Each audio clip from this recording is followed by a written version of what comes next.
in the formal record? Maria Klawe. So this is an interview on the 27th of June 2005 in Lisbon, Portugal, for the program of interviews Building a Sense of History, Narratives and Pathways of Women Computing Educators.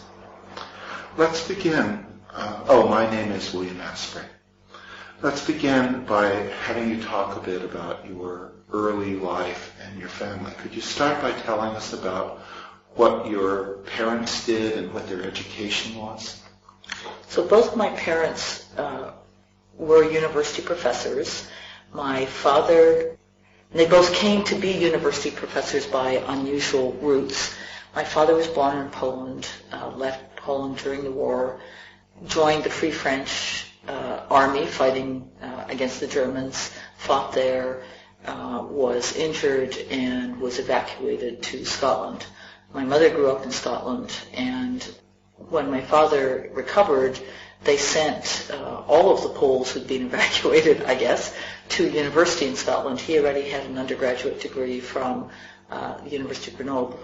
And so he met my mother studying at Glasgow University, and they got married in 1943 and emigrated to Canada that year. And they both started out teaching at the University of Toronto. They each had a master's degree. Neither of them had PhDs. My mother taught economics and my father taught applied physics. I'm the second of 4 children, all daughters.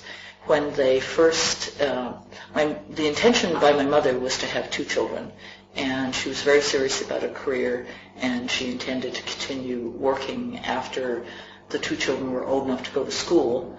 Birth control was not what it was. It wasn't as effective in those days, and so she ended up having 4 children and going back to teach in university when she was, when my youngest sister was 3. And so she was actually out of teaching economics for 12 years and staying home raising the children.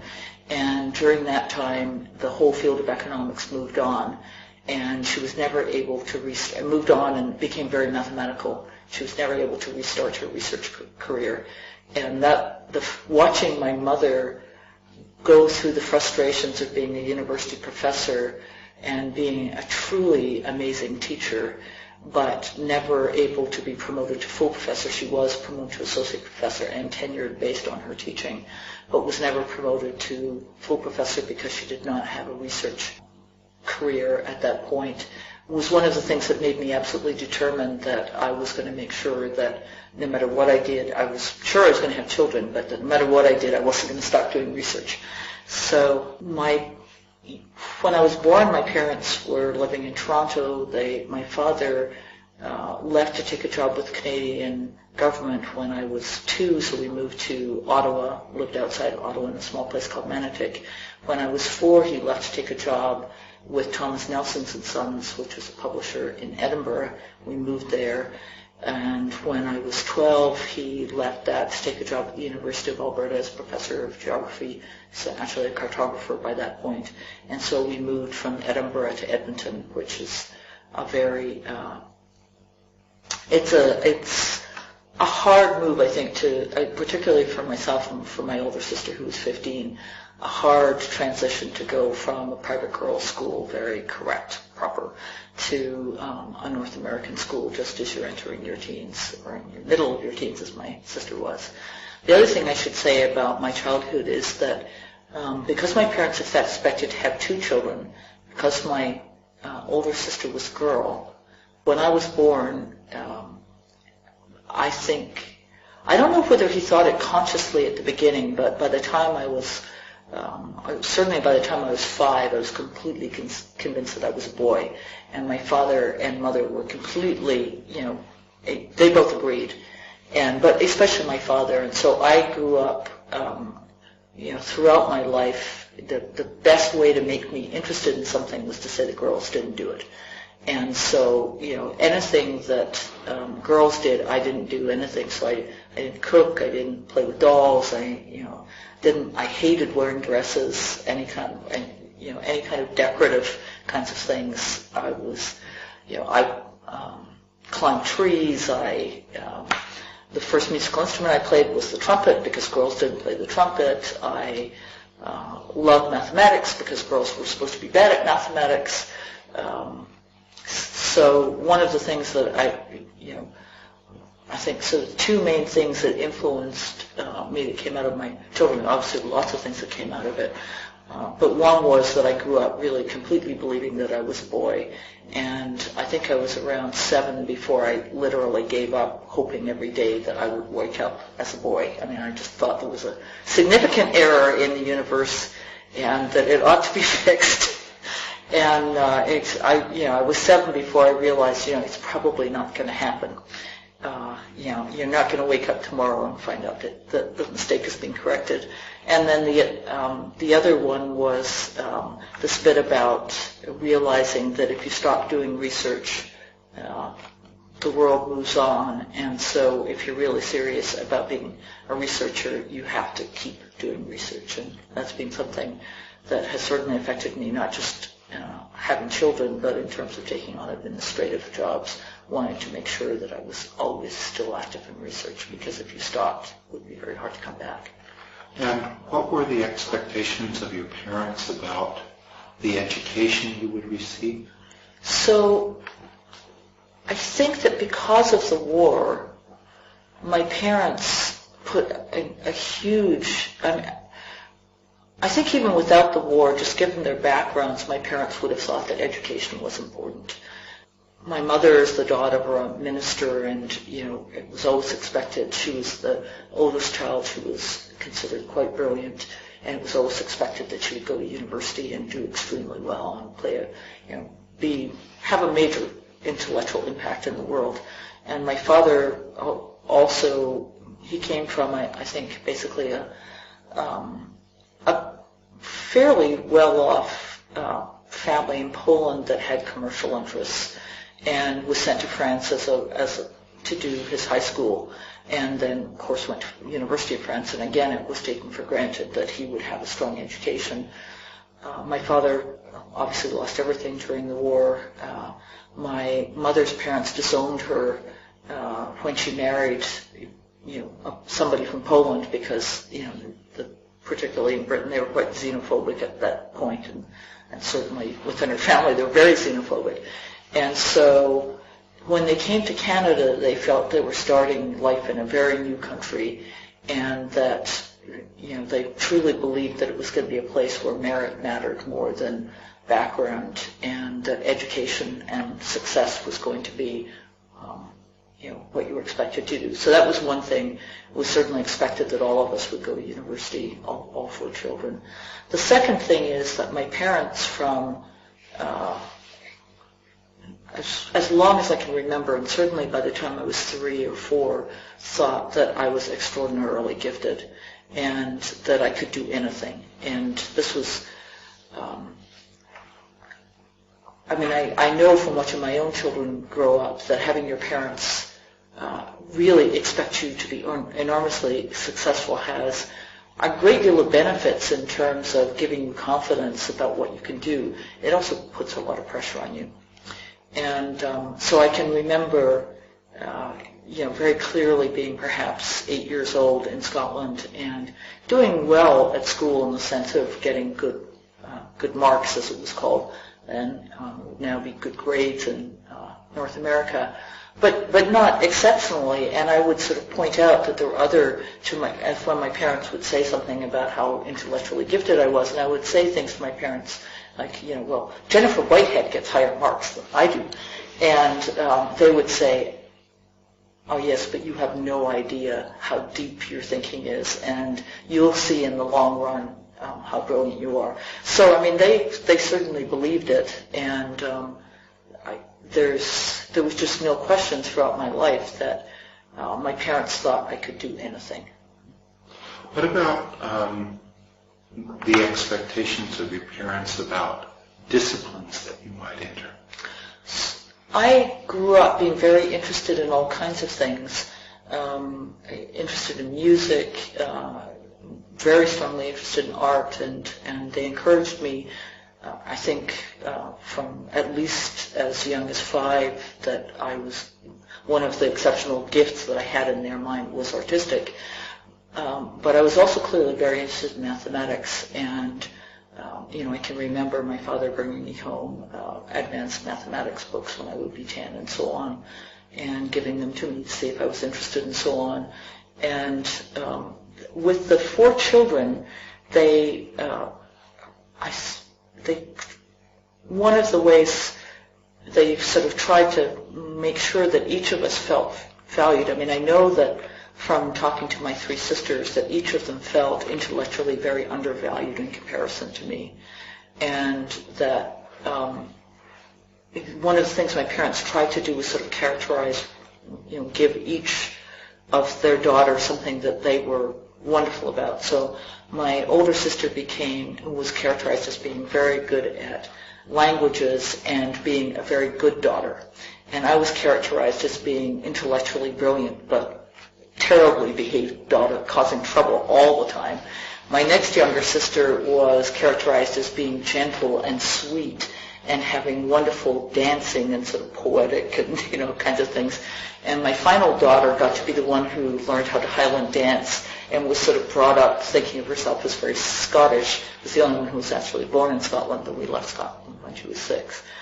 And so I would say that I was sort of led to believe that I was brilliant and I was very good at art and very good at mathematics, and not particularly, expected to be any good at sports, at so athletics, languages.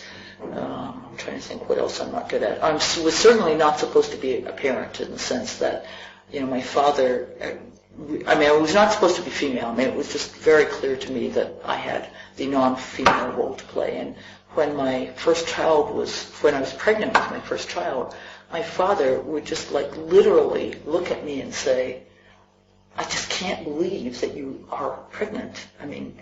How could you be pregnant?"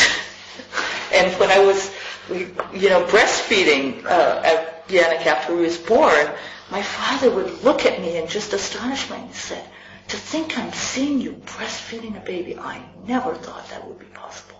So, it was a very, very strong belief. And I remember my husband said to me after Yannick was born, he said it was the first time he'd ever seen me happy to be female because I could have a child.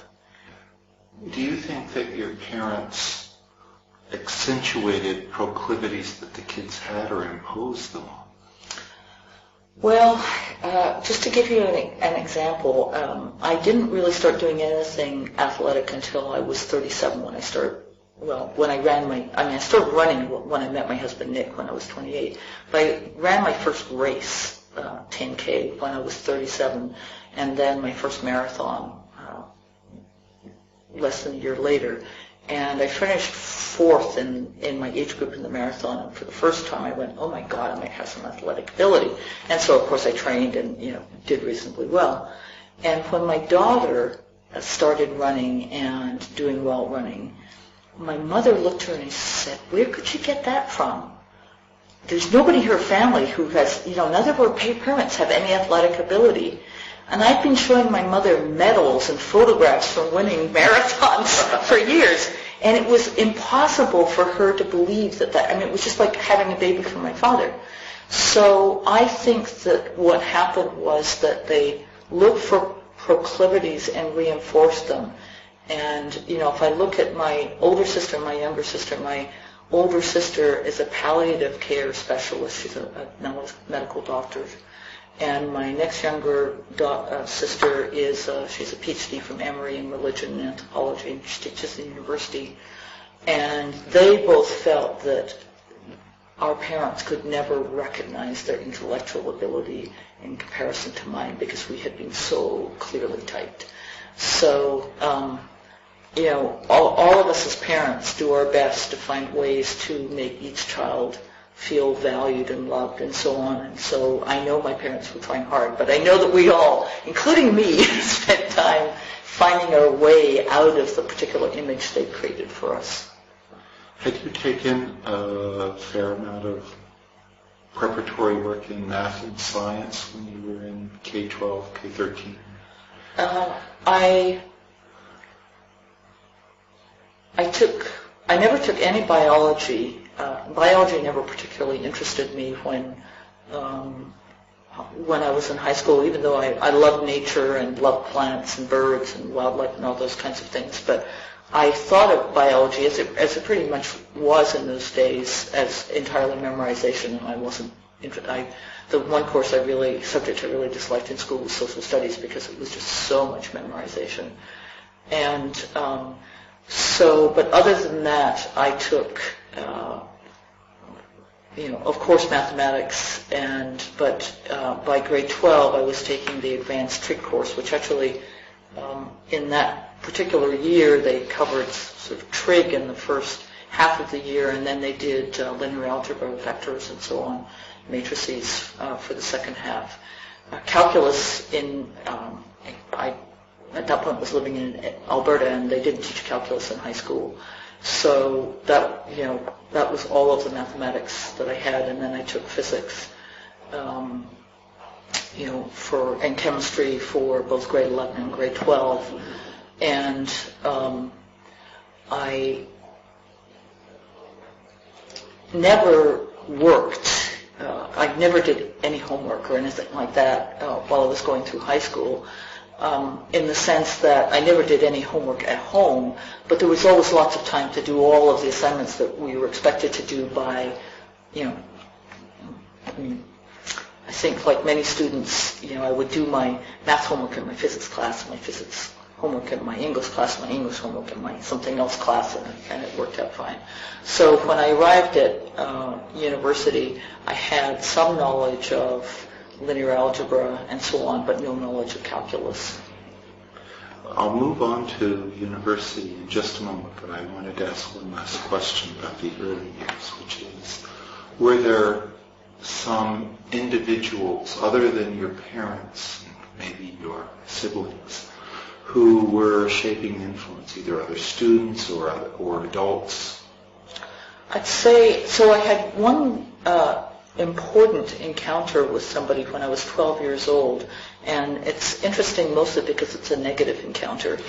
And this is somebody who was actually a geographer from the University of British Columbia, it turned out, and he was visiting my father in Edinburgh at the time.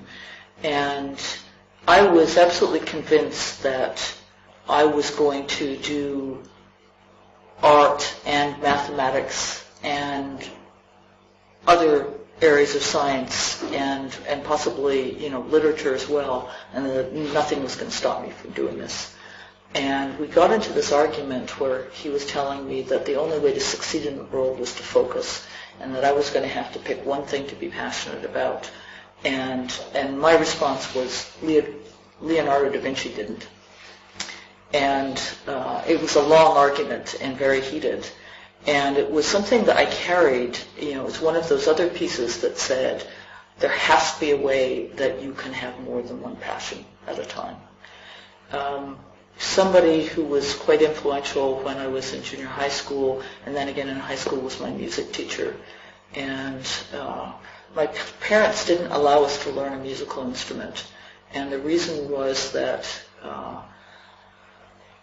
my mother's youngest sister had been a concert pianist and had been very pressured. So my parents were against being allowed to learn a musical instrument. And I was intensely interested in doing this. So when we moved to Edmonton when I was 12, there were music classes available. My parents wouldn't let. So I was enrolled in drama instead. But without telling them, I went and told the school that I had been transferred to the music classes, and went to the music classes. And when my parents finally found out, the music teacher stood up for me and allowed me to stay in the class. And so I actually studied music for 5 years, starting at that point, starting with the trumpet, but adding a number of other instruments. And the music teacher was enormously supportive of this, and so someone who sort of, who I still am in contact with today. And I had many, the other teacher, I had many excellent teachers in high school. Really the teaching was superb, and I think it's partly because it's in Canada. And I had at least 2 mathematics teachers who were extremely encouraging in mathematics. And in the advanced trig class, I was the only female in the class, and I found the course extremely easy, and it was not found to be easy by most of the other students. And the teacher was always saying, you boys have got to be ashamed for having your pants beaten off you by a girl. But it was said in a very positive way. And so I would say that, there were, it's certainly true that there were a lot of high school teachers that, also my art teacher was extremely encouraging. And so I grew up in an environment where certainly within high school there was certainly no discouragement about being good at math or at art or at music, or from their perspective about having to choose one among many things. Okay, so it's quite clear that you had expectations and your parents had expectations that you would go off to college. Yeah. How did you choose where to go and what to do? As you can tell, I usually start every sentence with so. The common thing within Canada at that time, still true in Canada, is you go to the local university.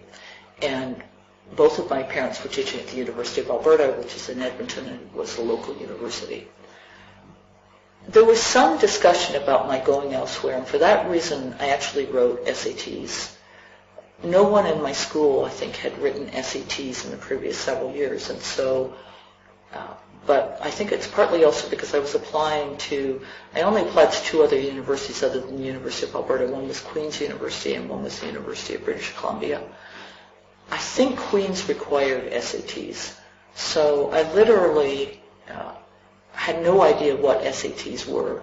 I had no idea that anyone ever studied for them.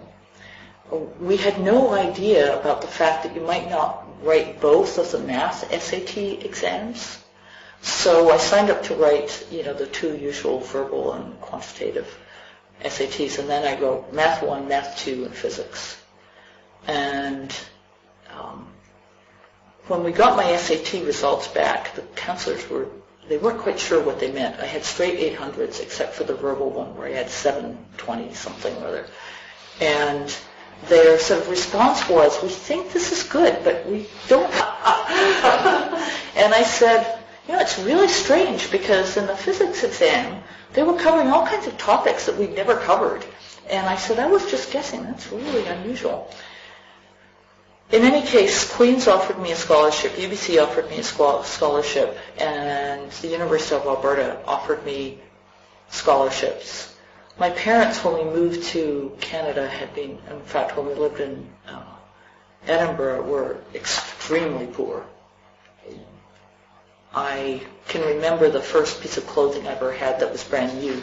I was 12 years old, and it was a blue nylon T-shirt, very stretchy, and I was still wearing it when I was 16. It was very precious to me. See, it was the first thing that wasn't a hand-me-down. Most of my clothing didn't even come from my sister as a hand-me-down. She had gotten them. My parents would get them from the church as hand-me-downs from other things, and so by the time I was going to university, we had bought a house.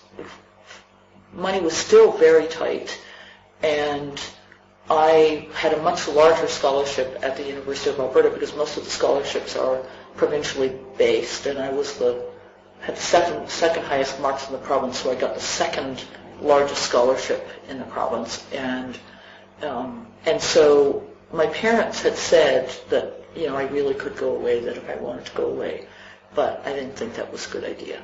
So, I just felt that financially things had been so strapped that it was just inappropriate. So I went to the University of Alberta. I was going to study engineering. I thought very hard about how I was going to combine art and mathematics and science, and I decided that the best route was architecture.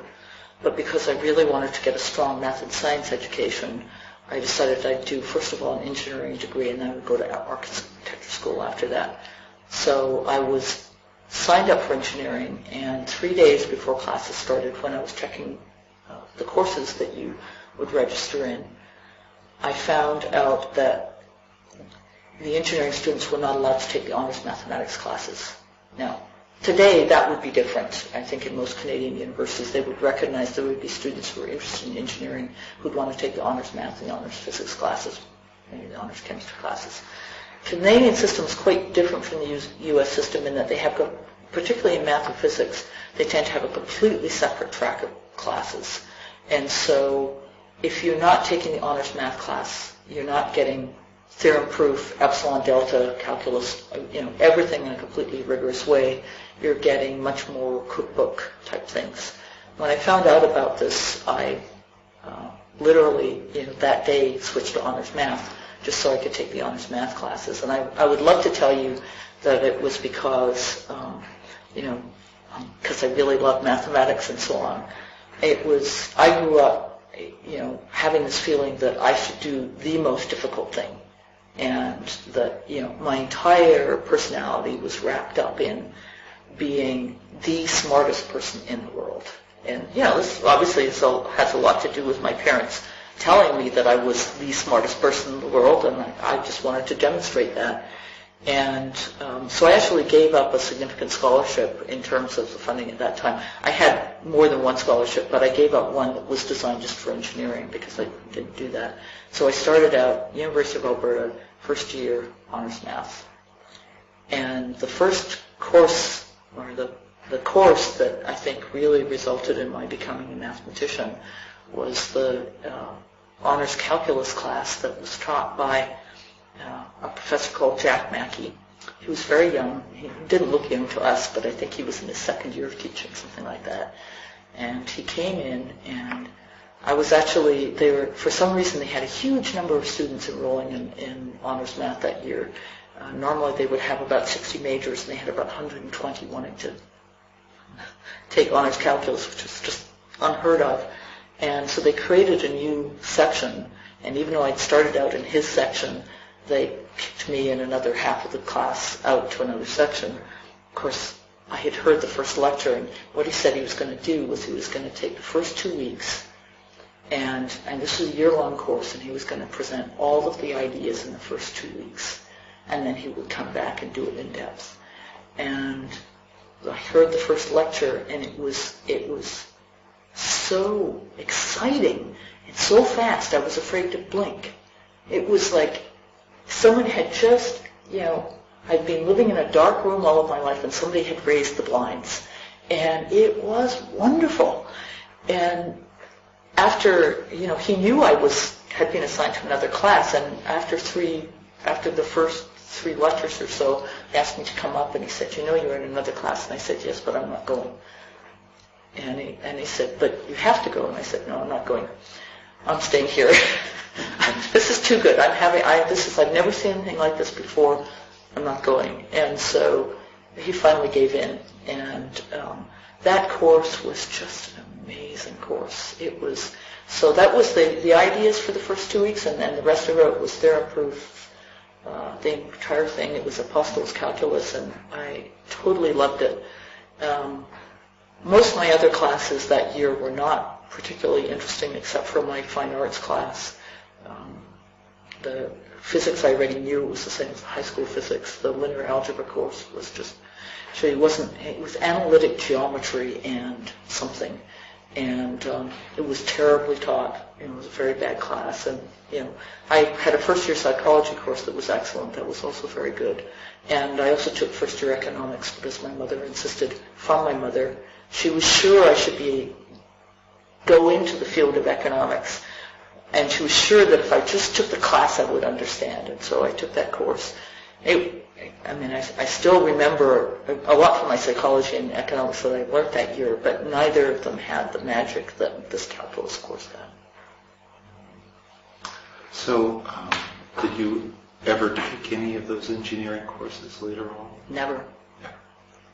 Why don't you go forward then and tell us some more things about your college days? So the next thing that happened that was influential was that this was the time of student revolt on campuses. And I guess I should also mention that in the summer before I started university, I'd won, and this is sort of one of these funny things about how I wasn't supposed to be good at languages, but I won one of the 3 French awards to study French during the summer at the University of Laval.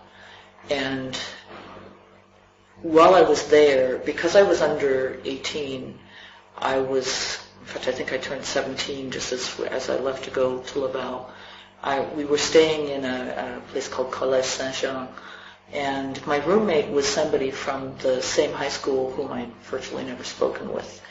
And it turned out that she was living a life that I was completely unaware of. So I had been brought up in a very protected environment, and she introduced me to radical student politics. So I came back to my parents' horror, and of course, being really very close to my parents, it would never occur to me not to tell them about these things. Of course, they were just like beside themselves. And so that first year, I became involved in student politics, and I was doing fine academically. I went back to Berkeley, but it was very hard for me to see why I was at university. I certainly liked mathematics, but these were the days. So this is now, I'm starting my second year in 1969. So it's the late 60s. There's this whole idea of the world is changing. There is, the old ways of doing things are not going to make the world a better place. We really have to completely rethink things. And, the sort of rhetoric was that mathematics and science and engineering all contributed to the forces in the world that were really destroying the world, and that I couldn't find a way to justify the fact that I felt the world should change, and studying mathematics, I just couldn't see any connection between that. And so halfway through my third year, I dropped out of university. And I went off to make candles and do embroidery and leather work. I dropped out of university without completing any of my courses. They were all full-year courses, so I had no credit when I left at Christmas. I actually did quite well supporting myself. I had many different jobs. I made a lot more money from being an artist than I did from being a math student, but I did, teach undergraduate. I started to teach, was a teaching assistant by the time I turned 18, and I sold a lot of paintings and did graphics work for a small film company. So we were in Vermont making candles and doing leather work for a whole 2 months before my savings ran out. And in September we were on a plane going to India. Of course, we're going the least expensive way, so we're going to fly across the Atlantic in the shortest and least expensive trip, which was from Halifax to Glasgow, and then hitchhike to Venice, took trains to Istanbul, buses from there through Afghanistan to Pakistan, ended up in India 3 days before the war broke out with Pakistan. Completely unexpectedly, my parents had ended up going to India as well, my father with United Nations. Now, with the United Nations Development Program, they were in a place called Hyderabad. We went to go visit them. We arrive at their place the day the war with Pakistan breaks out, and we are stuck staying with them for 3 months. The place we went after Hyderabad, the first place was, we went Pune and Bombay, but then Goa. And sitting on the beaches of Goa, I realized that I had been surreptitiously doing mathematics in every possible way I could find. I was playing chess, I was buying recreational math books. I realized I really missed mathematics. So I wrote back to the University of Alberta and said, I want to come back and be a PhD student in mathematics. I've decided mathematics is for me, and please take me back, and please take me back as a PhD student. So, yeah. Remember, I had finished 2 years as an undergraduate of a 4-year honors degree. I had one course by chance out of that year when I dropped out because I'd happened to come back to see my mother before she left for India, and they were having the final exam. One of the courses that I had been enrolled in, and I heard it was an open book exam, and I said, great, I'll just take the textbook in and I'll write it. I'll learn it as I go, and I got an A in the course, but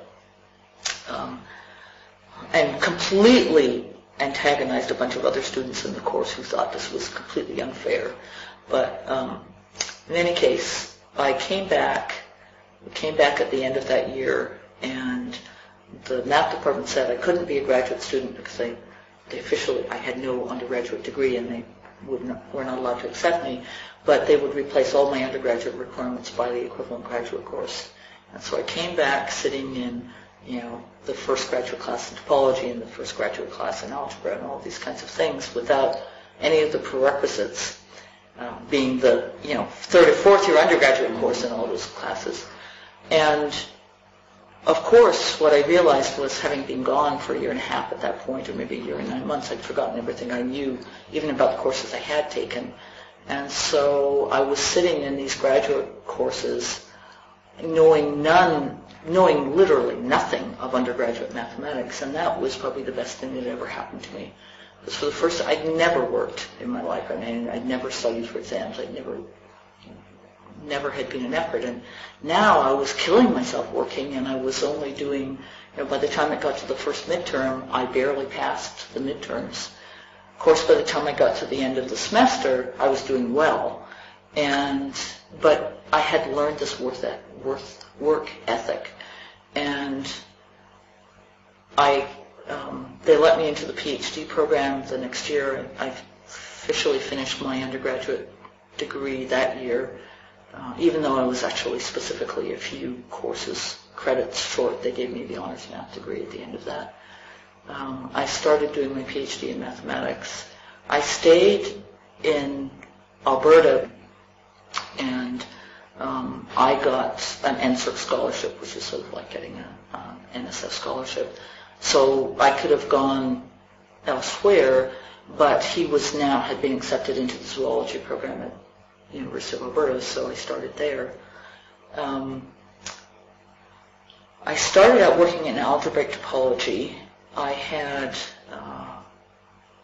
by the time I got to basically halfway through my first year, I decided to switch advisors. And so at this point, I couldn't have cared less what area of mathematics I worked in, because I just wanted to have a good advisor. So I interviewed all of the other graduate students on the quality of their advisor and decided which one got the best ratings. The one I picked was somebody called Tony Lau, who, of course, looked ancient to me at that time. He was probably 30, and I was 23, maybe, or maybe 22. And went to go meet with this person, asked him, and he happened to be in functional analysis. I mean, it wouldn't have mattered what area he was in.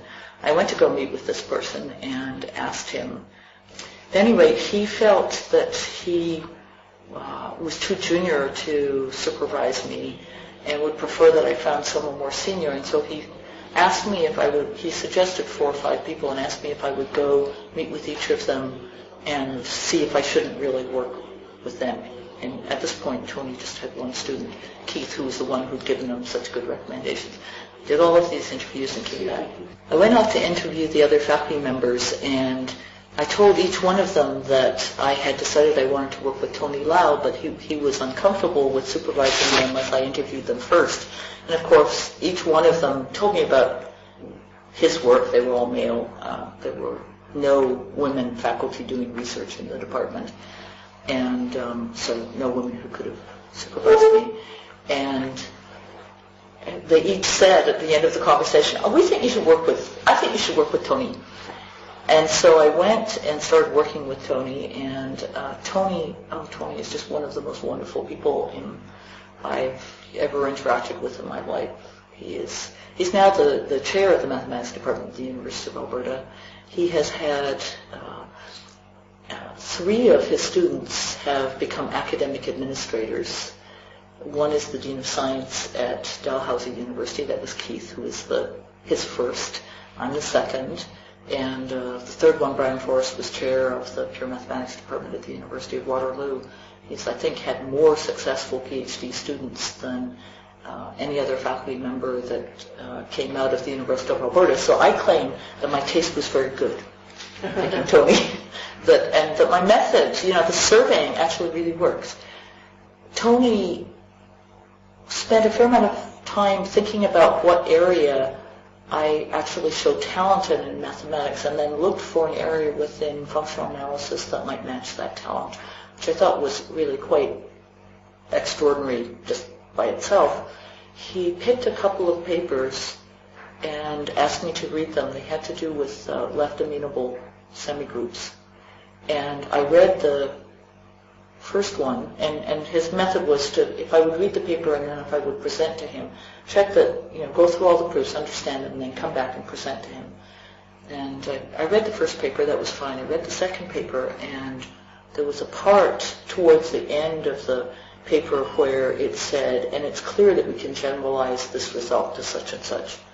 And I couldn't get the generalization to work. And I worked on it for 2 or 3 days and was able to get part of it, but couldn't get all of it. And so went up to see Tony feeling quite demoralized that I couldn't understand this paper.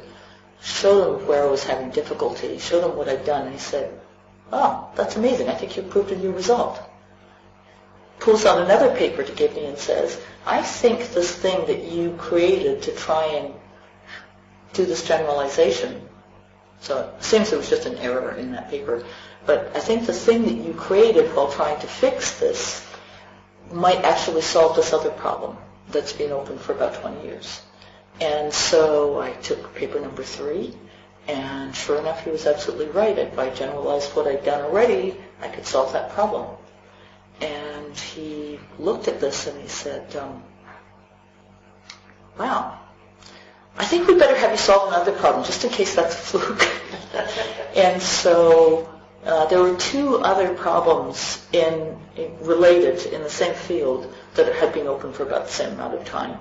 And so he gave me the 2 papers, and so then I spent the next 4 months or so working on those 2 problems, and it turned out that I could show one of them was equivalent to the first, and so that was also solved. And then I found a completely different solution for the third one. And so this was the first maybe 6 months of my third year, and it became clear that this was really more than enough for a PhD. And Tony was about to head off to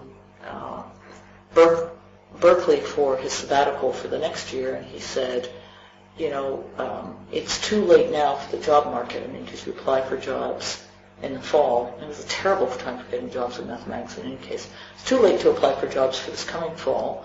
Why don't you go off to the University of British Columbia and take the final year of, because I had a 4-year fellowship, take the final year of your fellowship, essentially be a postdoc there, even though you're still officially a student, because I couldn't continue having, too late to apply for postdocs as well for coming here. So take your fellowship. Tony had done his PhD at the University of British Columbia, so he said, my PhD supervisor, Ed Grenier, can be your official supervisor while you're there. You can get some more teaching experience. I'd already taught a full course myself at University of Alberta and really enjoyed it. You can go off there and you can apply for jobs in the fall, and this will give you exposure to another Canadian university. You'll meet more people. Tony's saying, I think Vancouver would be a good place for you to go.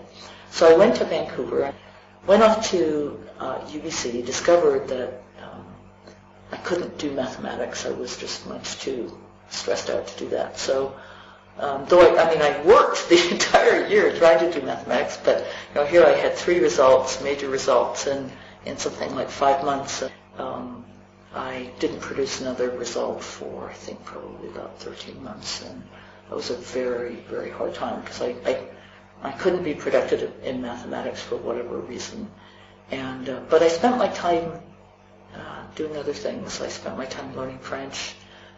Again, I spent my time learning to play a musical instrument again. I spent my time making friends, and I had given myself 1 year that in any case, I'm at the University of British Columbia, not being productive in mathematics, but I'm applying for jobs. And what I remember is there were 83 jobs advertised in North America for pure mathematicians at that point, the job that I could actually qualify. I applied for all 83 of them. I have applied to many places you have never heard of. There's Bowling Green University. In any case, out of this I got a postdoc offer, a postdoc from that I could have taken anywhere. I got one tenure track offer at Oakland University, and I got one offer as an assistant, basically as a assistant professor, one of these 3-year non-tenure track assistant professors at Temple University. And my advisor, Tony, said, take the tenure track offer. And part of that was that nobody was getting tenure track offers. It was a really very bad time. This is by now applying for jobs in 1976. My PhD is officially in 77. And Tony had given me such advice and great advice in the past that I agreed to do that. I went off to Oakland University, which is 25 miles north of Detroit. My teaching load was 2 courses per semester. I was teaching a pre-calc course, an advanced calculus course, a linear algebra course, and maybe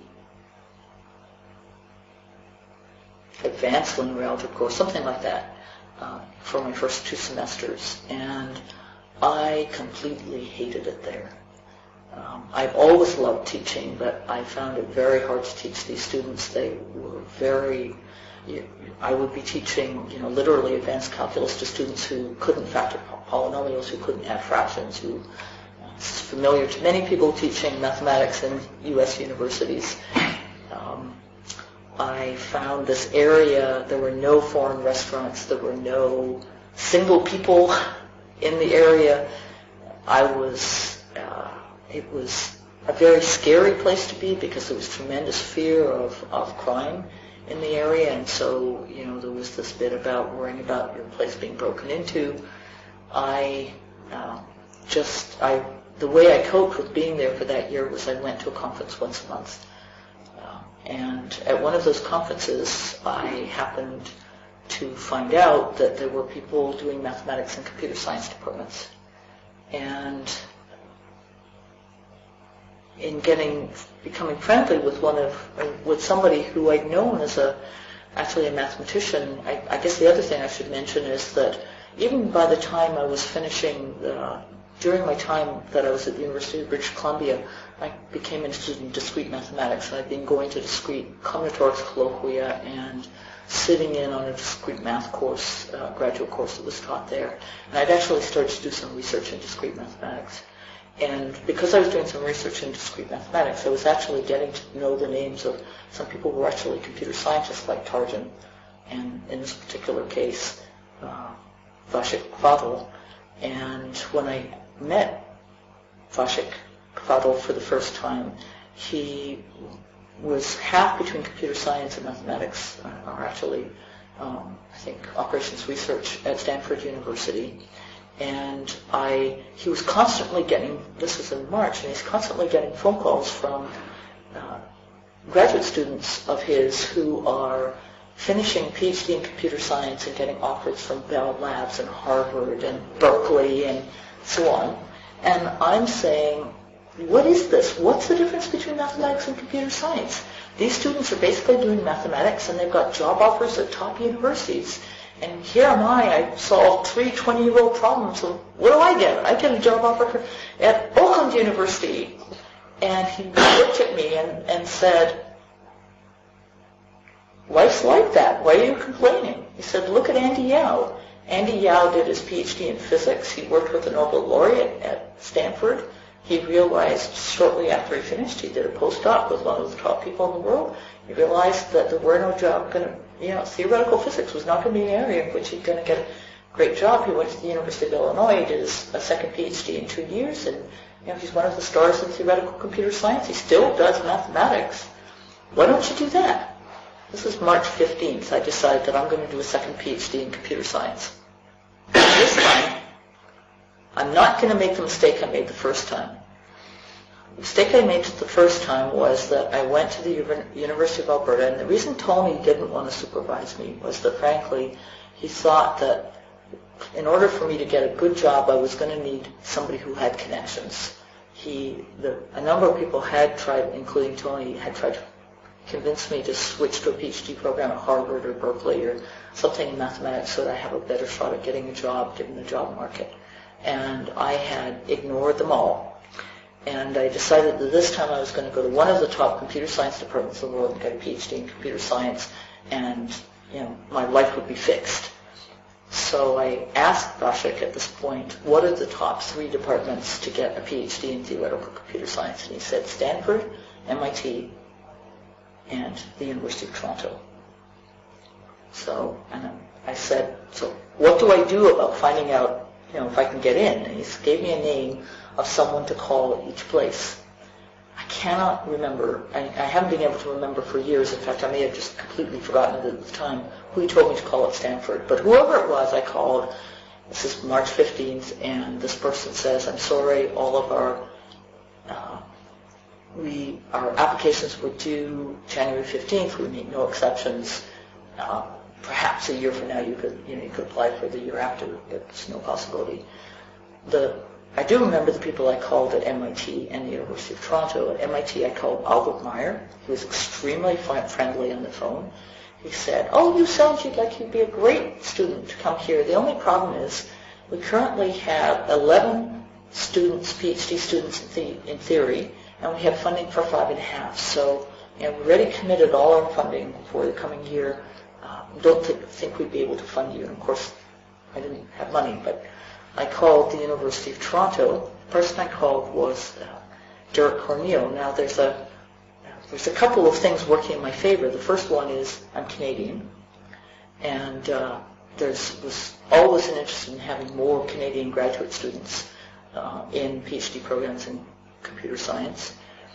And the second one was that Derek had been on sabbatical at the University of British Columbia while I had been there for that final year. And I had actually sat in on a graph theory course that this was the course I'd been sitting in on.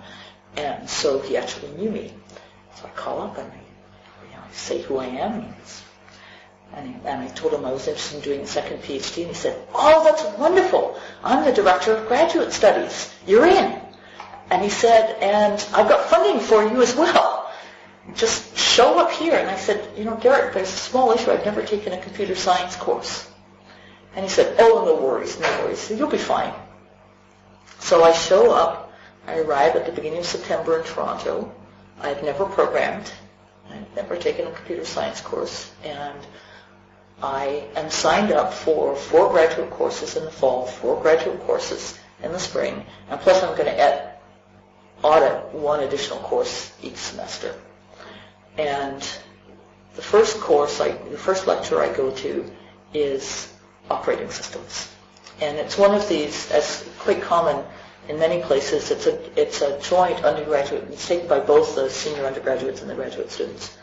And there are too many students for the classroom. There's perhaps 20 people sitting in the hallways, and so we're 100 seats in the classroom. And the instructor says, his name is Scott Graham, says,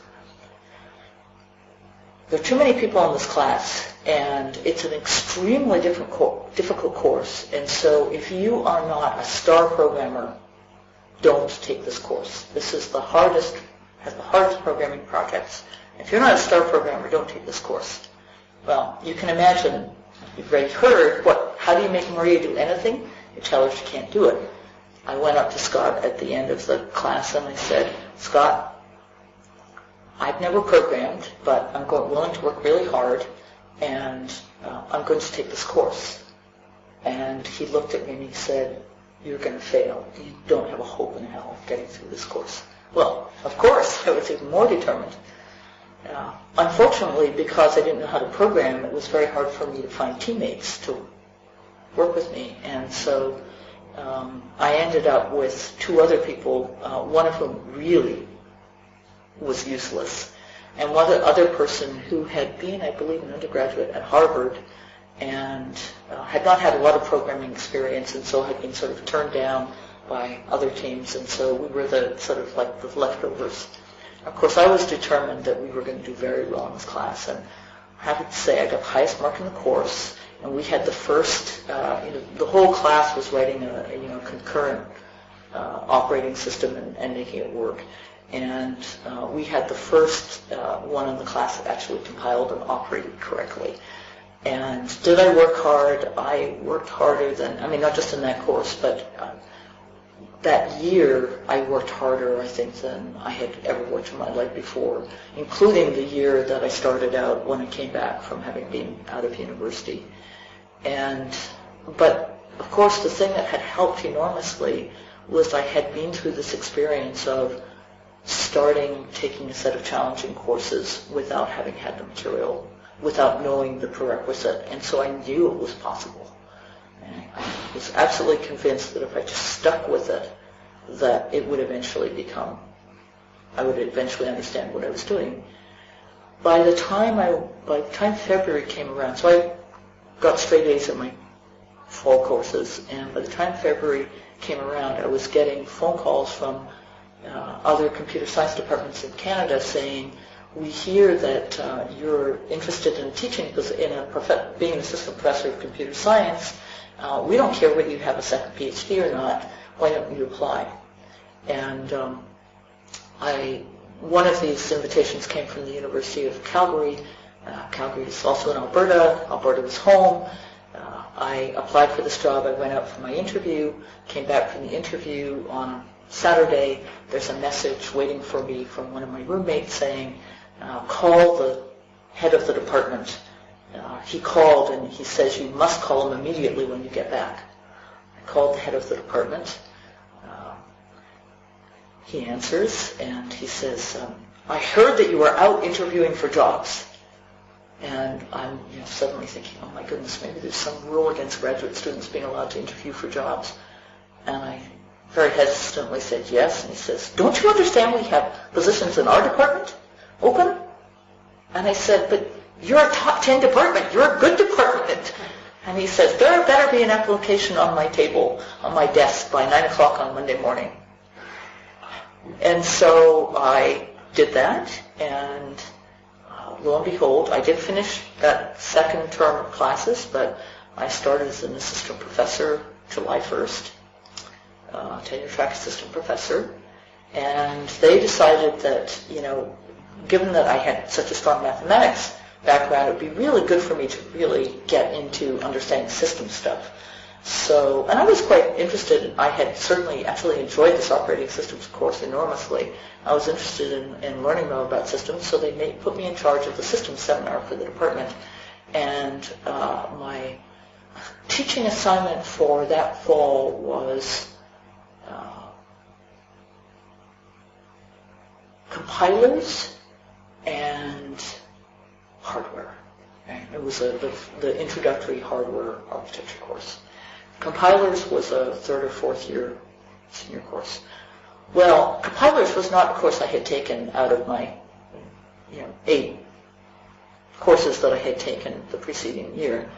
And unfortunately, the whole Rick Hayner, who was at the U of T at that point, had devised a whole class around a set of software he'd written that would provide a skeleton, and then they could, all the homework assignments were programming pieces that would fit into the skeleton, and it was not written. There was no book about it anywhere.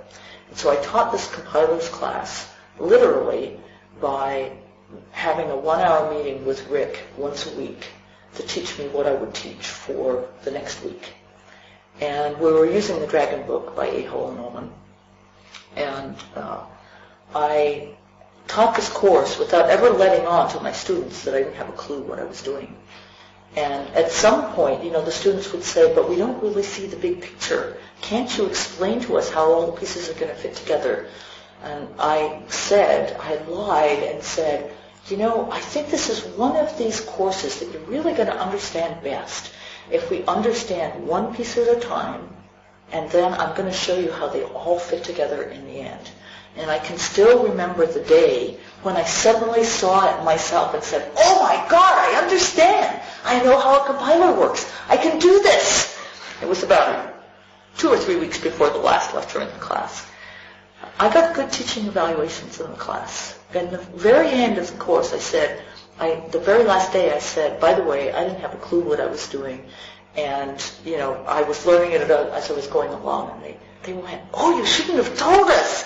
That's so worrisome. And I said, well, did you have any idea? And they said, no. Another very important thing happened that particular, early in that year. We invited another computer scientist to come and give a talk. His name was Nick Pippinger, and he arrived, and he happened to arrive on the day that I really completely broke up with my then current boyfriend, and I should say between the time that I left Person and that time I had been through many short-term relationships, but I had decided that I really wanted to settle down and have children.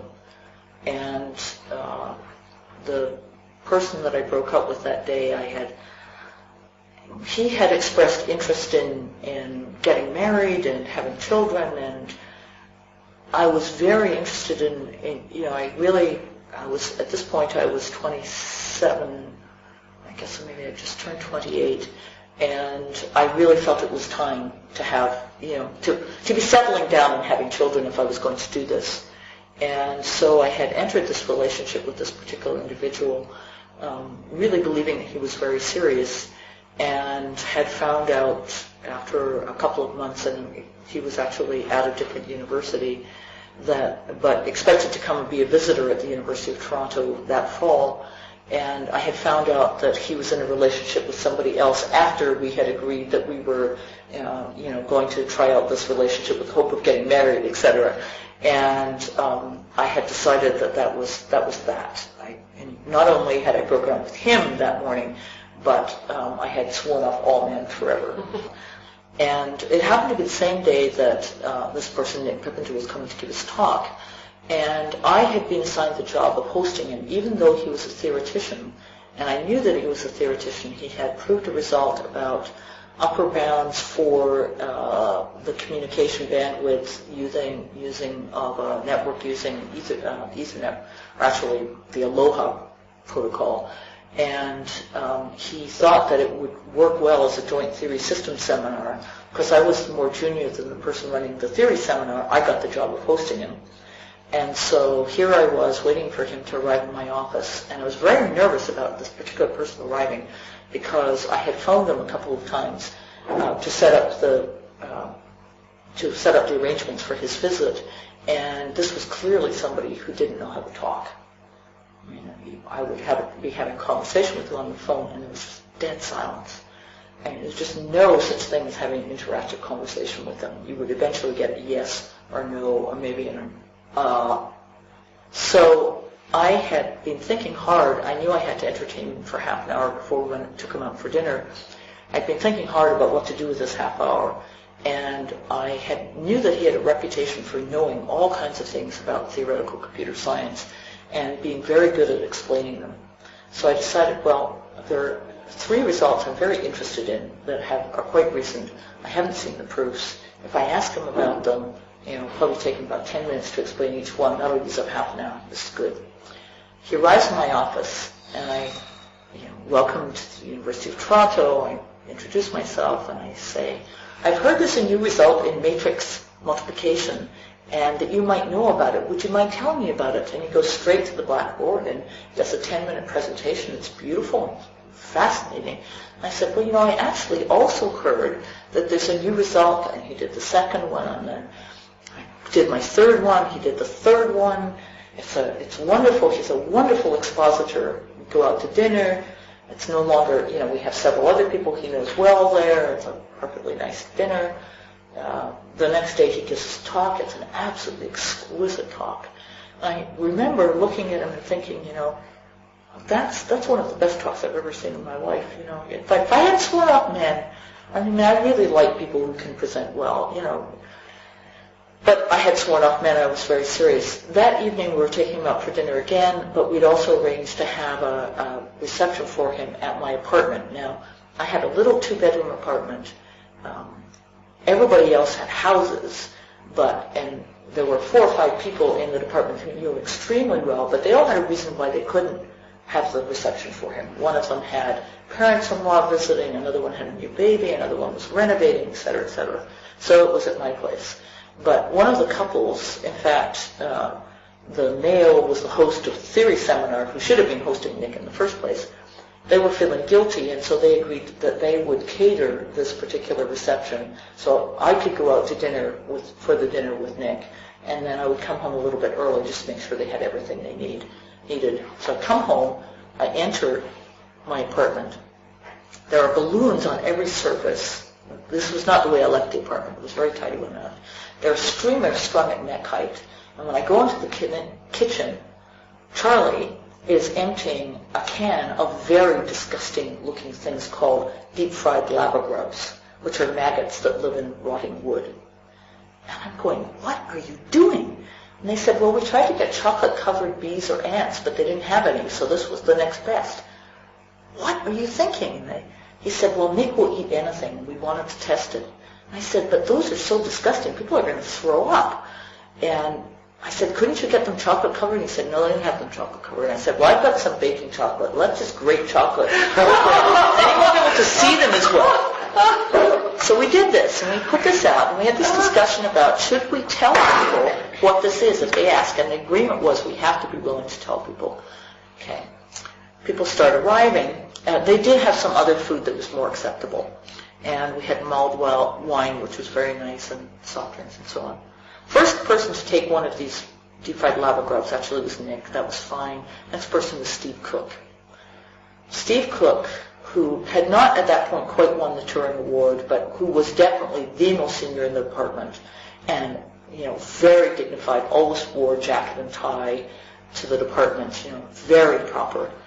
He chews on this, he swallows, there's a strange look on his face, and he says, Maria, what was that? And I said, oh, it was a deep-fried lava grub. They're maggots. They live. He turned green, asked for the bathroom. I stopped. Clearly, this was not good. Charlie and I were both on tenured assistant professors. Not a good move. The reception goes on. People are gradually leaving. Nick shows no interest in leaving, and I'm quite interested in talking more to him. So about 11, everybody's gone. There have been several people coming back to ask if couldn't they give Nick a ride back to the hotel, and he's saying, no, it's fine, I'm just fine. And when they all leave, we just sit and talk for 3 hours. It's a wonderful conversation.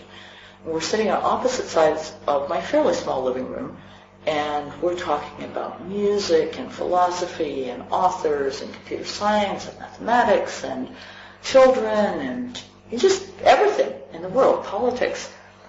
And I'm thinking to myself, there are men in the world who are interested in intellectual discussion. This is somebody, he obviously doesn't have any interest in me other than just talking to me, and I'm so happy about that.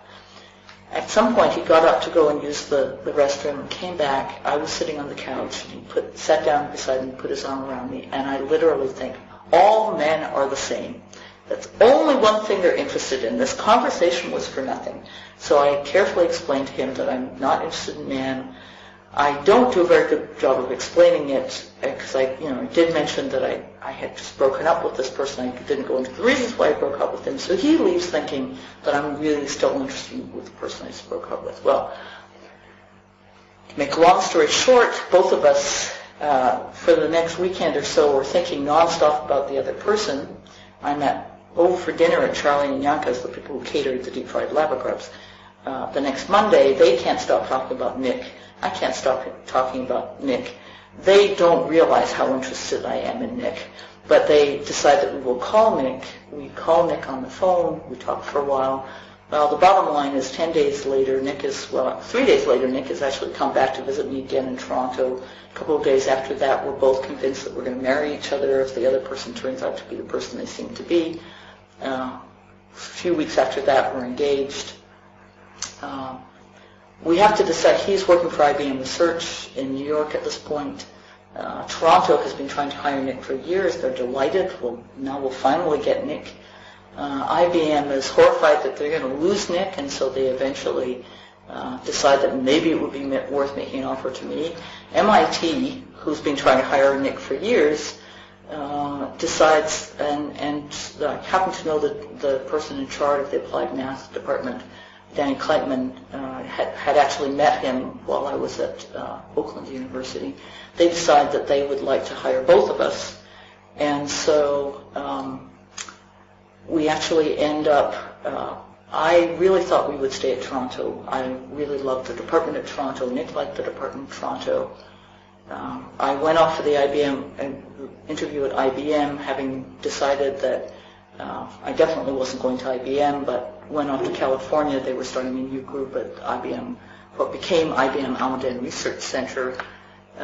Remember Nick having been visiting me the weekend before in Toronto, saying goodbye to me as I left on the plane, and I'm saying, this is such a waste of time. I've got so much work to do. I don't know why I'm going for this interview. I know we're not going to go there. And I call him after the first day of my interview there, and I said, Nick, I might have been wrong. And part of this was just I loved California. Part of it was when I really thought about it, I liked the people in the group very much. But also when I thought about it, I thought, Nick is an extraordinarily shy person. You have to be able to talk to people if you work in a university, because you have to be able to talk to students. It's going to be the trauma about getting married and having kids, because we both want to have kids. That's going to be an incredibly hard life change for him. Maybe it would be a good idea if I went to IBM Research and he had a chance to get used to being married and start having our children. I would give me 3 or 4 years or whatever, 5 years if we stayed there that long, to get started on doing research in a new area, because I really made this very rapid. This is now, it's a year and a half after I started studying computer science at this point. It would be nice to actually be able to focus on research and not have to spend time teaching. I want to be in a university eventually. We ended up going to San Jose. Once I got to IBM, I realized pretty quickly that my manager really was much more interested in getting Nick to come out there from Yorktown Heights than he was I think didn't take me very seriously. One of the things I now know about myself that I didn't know about myself then was I'm an extraordinarily hard person to manage. I am just horrible to my manager. And the obvious thing to do was to start my own group. And I started working on this in my 3rd year at IBM Research, trying to start a discrete mathematics group. It took me a whole year of, the way you do something like this is you really have to convince IBM that there's a hole in research that ought to be filled, that would be important to fill it, and that this would be an opportunity for growth. And so, and to make IBM Research stronger and all those kinds of things. So it took me a year to do it, but eventually I got made a manager, and I started hiring people for this group. And at the same time that I got made a manager, in fact, the same time I started working on this, the next level up manager, the person in charge of all computer science in San Jose for IBM Research at that point, was somebody became a woman called Pat Selinger. And so Pat was actually the person who just a year or two ago, we were at a meeting together, and she says, I take full credit for your success because I was the person who recognized that you had leadership capability, and I made you a manager. And true enough, it's exactly true. She was the person decided that she was going to make me a manager and give me hiring slots to fill into it. And then after I had been a manager for a year, she decided that she wanted to reorganize. There were perhaps about 100, 120 people, researchers working in computer science for IBM at that point. About a year after I became a manager, Pat Selinger decided she was going to reorganize the department, and in fact what was called the function, because there were actually several separate departments within the function of computer science. A strange name for an organizational unit, but that's what IBM used at that point. And so she decided to create a new department that had all the mathematically related groups. And so the theory group, which was managed by Ronan Fagan, the discrete math group that I managed, the functional programming group managed by John Backus, machine vision group managed by Dragutin Petkovic, and the distributed systems group managed by Ray Strong. And she decided that I would be the manager of those 5 groups, and so I would move up one level in management. But as I told you, so I'm a horrible person to manage, though I must say Pat was really an extraordinarily good manager for me, and we never had any problems whatsoever, so I think she was really an outstanding manager. But I'm a much better manager than I am a managee, and so within a week, I think the 2 weeks of my becoming Ron Fagan's manager, he thought I was the best manager he'd ever had, and we became close friends, and we are close friends to this day. And one of the things that I take tremendous pride in that, I mean, pride in his grace in being able to make that transformation, and pride in my grace in being able to accept it, that we just both got over it pretty much instantly. And that began a really wonderful time in my life. The 2 years that I was responsible for what was called K53, or the Marx department. We used to joke about that because IBM was so anti-communist, but mathematics and related computer science, MARCS department. That was just a wonderful time for me. We were really creating a very new culture for IBM. We're trying very much to mimic the kind of freedom and collegiality, collaboration that you see in some of the top computer science departments. And we were spending a lot of time, our researchers were spending a lot of time at Stanford and Berkeley. We were having a lot of students visiting. We started BATS, the Bay Area Theory Seminar at that time, so we were actually having researchers from Xerox PARC and from HP and so on visiting IBM and visiting other places, and this was the first time these industry labs were sort of allowing this to happen. It was just a wonderful time, and I remember one day I was attending. Nick and I were both attending an analytic number theory course at Stanford taught by Peter Sarnak, because it was coming clear that number theory was quite important in constructions for cryptography, but also for expanding graphs, which were very important in networks. And one of the graduate students there, Anna Carlin, who's now a professor at the University of Washington, mentioned to me, how come you always wear shorts when you come to Stanford, and you never wear shorts when you're at IBM? And I said, well, I'm a second line manager, and I sort of feel uncomfortable. And she said, well, you wouldn't feel uncomfortable if everyone else wore shorts. I said, what a great day. What a great idea. We'll organize a shorts day at IBM.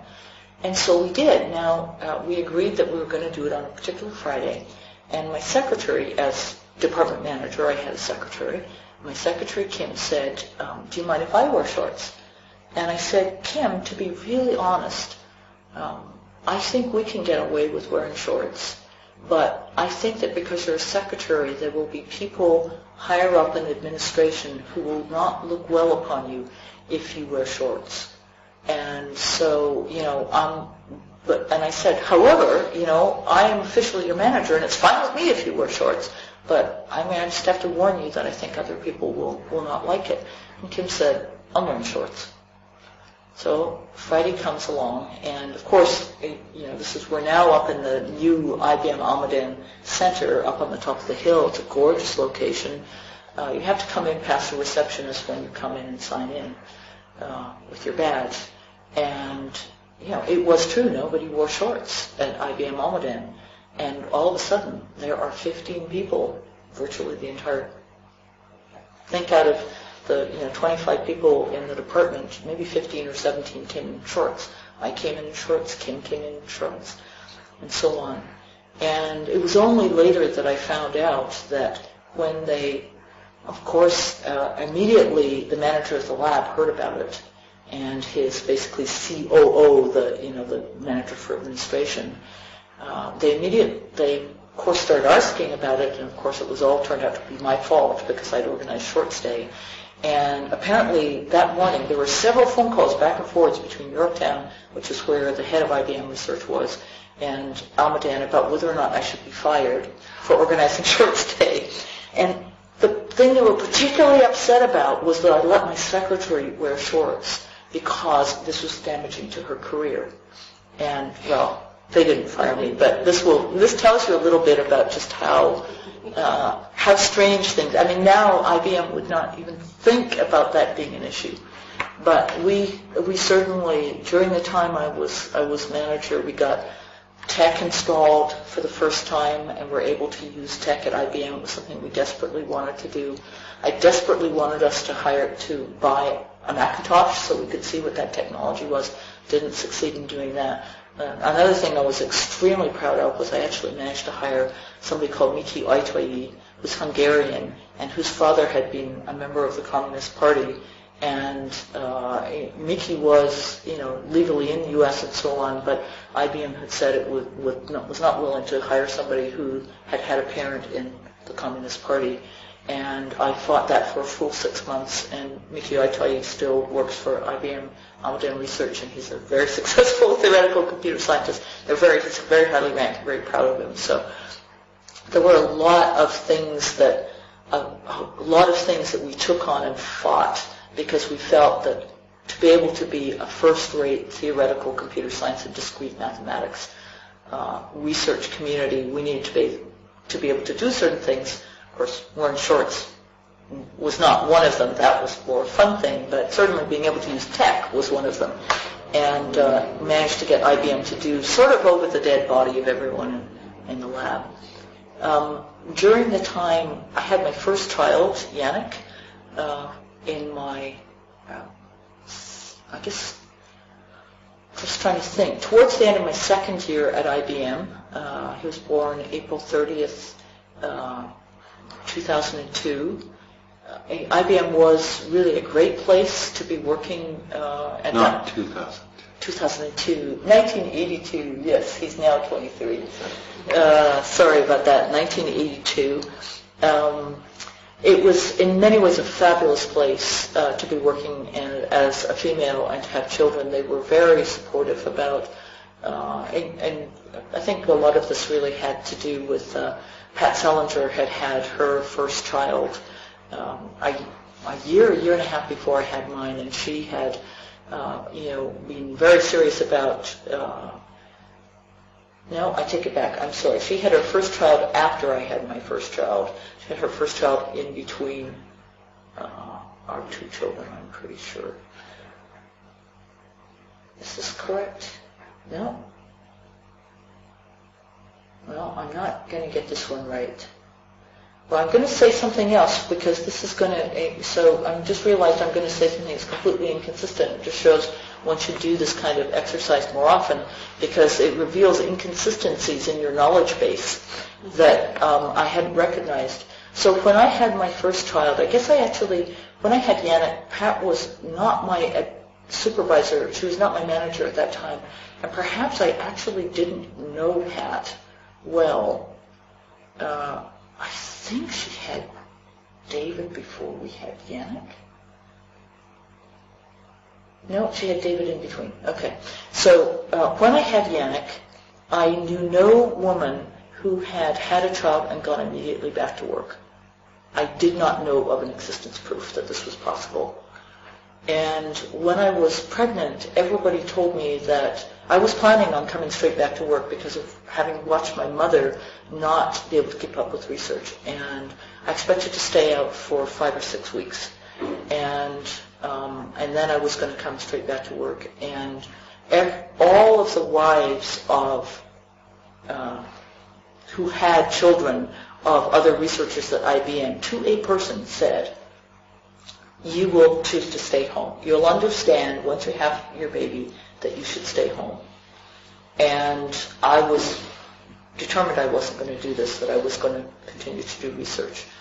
One thing we did do, I asked if I could bring Yannick, I asked my second level manager at that point if I could bring Yannick into the research lab once he was born, when he was small, and have him there while I was doing research, because I figured he'd be sleeping a lot of the time. And they said no, they checked the insurance policy, and IBM was not sure for having children in the workplace for any extended period of time, and so they said I couldn't do that. And as a result, because I actually did want to be able to have a little bit more time with them in the first couple of months, Nick and I arranged to give a series of talks around Europe and take Yannick with us, and the plan was that we would leave when he was 2 months and come back when he was 4.5 months, and that would give us a little bit longer with him. And because IBM wouldn't allow you to be at a university or any other place for longer than 10 days without an IP arrangement, and because IP arrangements took about a year to get signed with the university, between IBM and the university, we set this up so that we'd stay at roughly 10 different places. And everyone said to me, it's a great time to travel with a baby. Well, we took Yannick, and Yannick was just started, by the time we flew, he was starting to sleep maybe 3 hours at a time between feedings at night. Perhaps as a result of this particular trip, he immediately started waking up every hour on the hour, and he continued to do that until he was 9 months old. And my time to get back to sleep after I woke up at that point was 2 hours, and so I did not sleep for 7 months between when he was 2 months and when he was 9 months.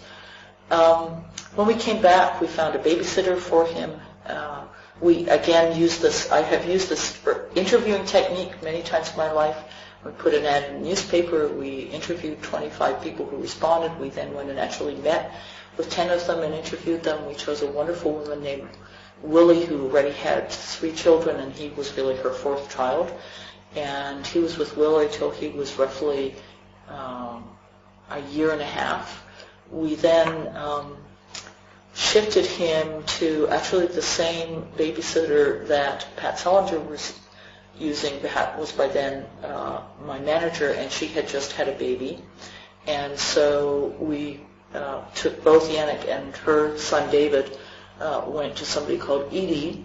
I had my second child. I guess I was pregnant with Sasha during a time that I was a manager, and both times I worked right up to basically the day before I gave birth. With Sasha, I just went back to work in 5 weeks after she was born, and both Sasha and Yannick were with Edie for a while, and like Pat had done, Pat had established this, that you could leave IBM and go to Edie's place, which was literally 3 minutes drive away, and Pat had continued breastfeeding her son David by going to breastfeed him at Edie's. I did this for the next several months, and this really gives you a sense of just how supportive IBM was. I have to say, with both of my children, it took 6 to 9 months to become productive again. I mean, it's not that I was completely non-productive during that period of time, but it was just clear that, Sasha, we didn't take Sasha on any trips, and she woke up every hour until she was 9 months old. So that's why I say it's not exactly clear that Yannick's waking behavior was due to us our taking him to Europe. So due to lack of sleep, I was really very non-productive for the first 9 months of both children. But we couldn't have cared less. We were just absolutely obsessive about these children. I mean, we were still, when Yannick was a year old, fighting over who got to change his diaper. I mean, we just thought having children was the best thing ever. And, we had traveled a lot before we got married. We'd had, been to tons of movies and concerts, and so we just didn't travel and didn't really, cut out doing all social activities other than things we do with other parents of small children. And so our life completely revolved around the children and our work. And I have to say it was a wonderful time in our life. Towards the end of my second year as manager, so this is now, I have 2 children. This is now 1980, late 86. So Sasha is about a year and a half at this point. Maybe it's early 1987. IBM decides 86, decides that it's time to replace Pat Selinger with a new manager. And this is pretty typical of IBM at that time, that they like to rotate people through management positions at the third level that Pat was at.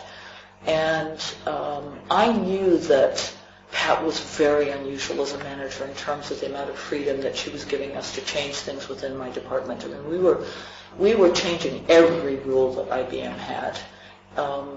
And I was quite worried that, I knew that 3 years was the usual amount of time, so I was quite worried that they were going to change Pat. And I spoke to Pat about this and said, Pat, it really matters who the next manager of this function is. I know they're going to move you on to do something else because you're obviously very talented. You've got a great future ahead of you. And I'm worried that they could pick somebody who would not be a good match for our department and who would not respect what we've done. But at that point, I told Frank Maietis, the lab director, that we were going to look elsewhere if, we were not going to stay under these circumstances, because I was quite sure that the department was going to just gradually, people would just leave gradually. And he said, I really don't want to lose you, so let's look into the possibility that we can start a new department at the function level that would be around mathematics and that you would lead. And so, you would no longer be under this. So I worked on that for 6 months and jumped through all the hoops, and I had a meeting once every week with Frank on Tuesdays and to report on where I was. And there was one Tuesday when he said, okay, I've got approval from everyone that I need to at Yorktown. We're going ahead with it. I had the staffing, I had the budget, I had the offices, everything was all done. We're going with it. And he said, I got one more hoop to jump through, but it's a done deal, and we'll be able to announce this next week. And when I walked into his office the next week, he said, I could tell by his face that something had gone wrong, and he said, it's not going to happen. And then he told me, and he said, and I'm being transferred. Nick and I started looking for jobs elsewhere, and at that point, we decided we're going to look really seriously this time. Last time we only looked at Toronto, MIT, and IBM. This time we're really going to do our job. We're going to look at universities. We're going to look at industrial labs. We're going to look at, and mostly in the U.S. We'll consider Canada. And I guess I should say that at the time when Nick and I were getting married, and had decided to get married and deciding where we would look for jobs, the discussion was, I had said, the place I've always wanted to be at as a faculty member is the University of British Columbia. And Nick had said, with a straight face, he'd said, Maria, I'm willing to do many things in marrying you, but I'm not willing to go to a department that's as bad as the one at UBC. And, it was really true that there were some excellent people in the department, but the department as a whole was just terrible. And it had no resources, it didn't attract good students. Well, here we are, we're looking, this is now 8 years later. We interviewed at, I think, around 20 places. We ended up with offers from a dozen out of those 20.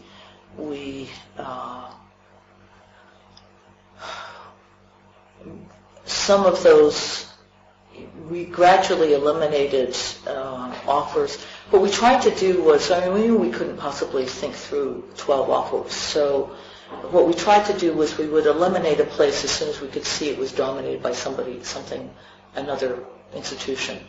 And so when we came down to the end of it, we had, and I guess one of the things I should say is that when we started looking, right after Frank had told me that they were not going to start my new department at IBM Almaden, we were in this process of looking for jobs it took probably about 9 or 10 months, because it actually takes quite a long time for people to take you seriously when you say you're thinking about moving. Particularly people, at that point we were at a senior level, it would be both going as full professors and so on. And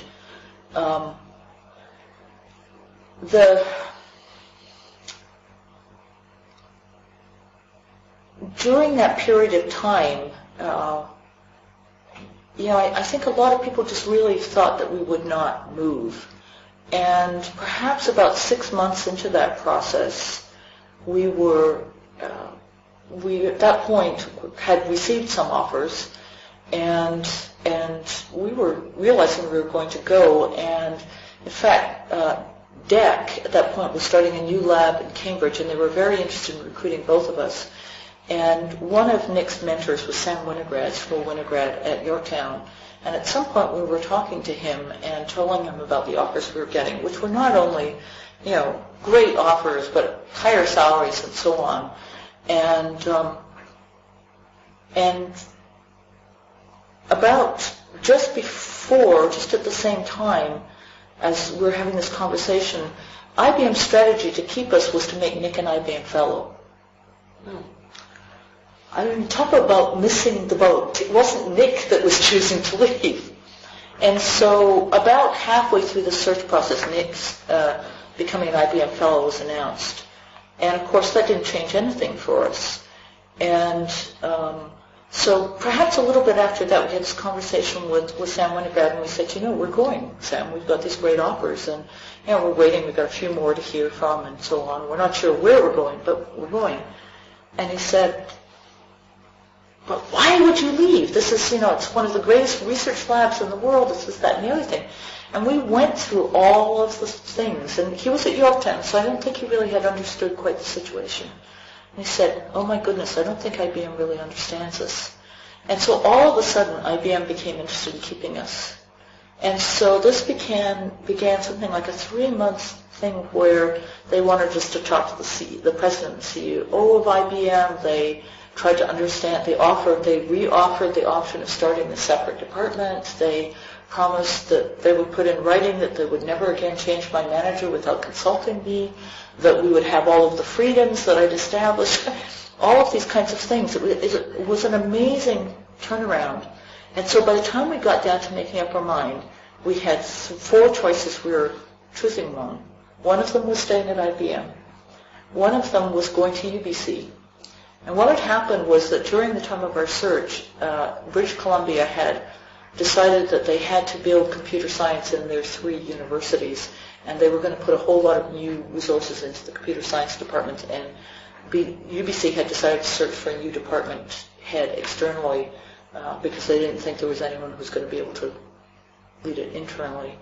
UT Austin, that had offered Nick an endowed chair and had basically told me that if I came, there was a good chance I'd be their department chair within a couple of years, and that we would build a theory group there for them.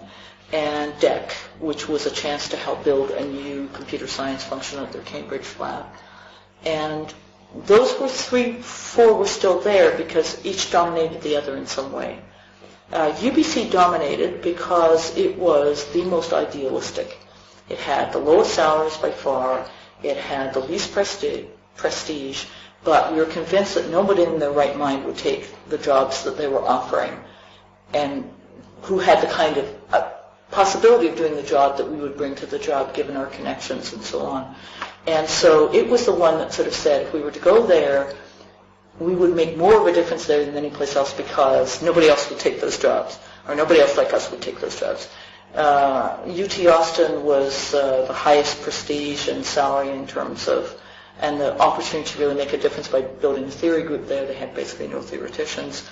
IBM dominated in the sense that there was going to be this possibility of building this amazing applied math department there, and also we wouldn't have to move, and we were very happy there, loved living in California.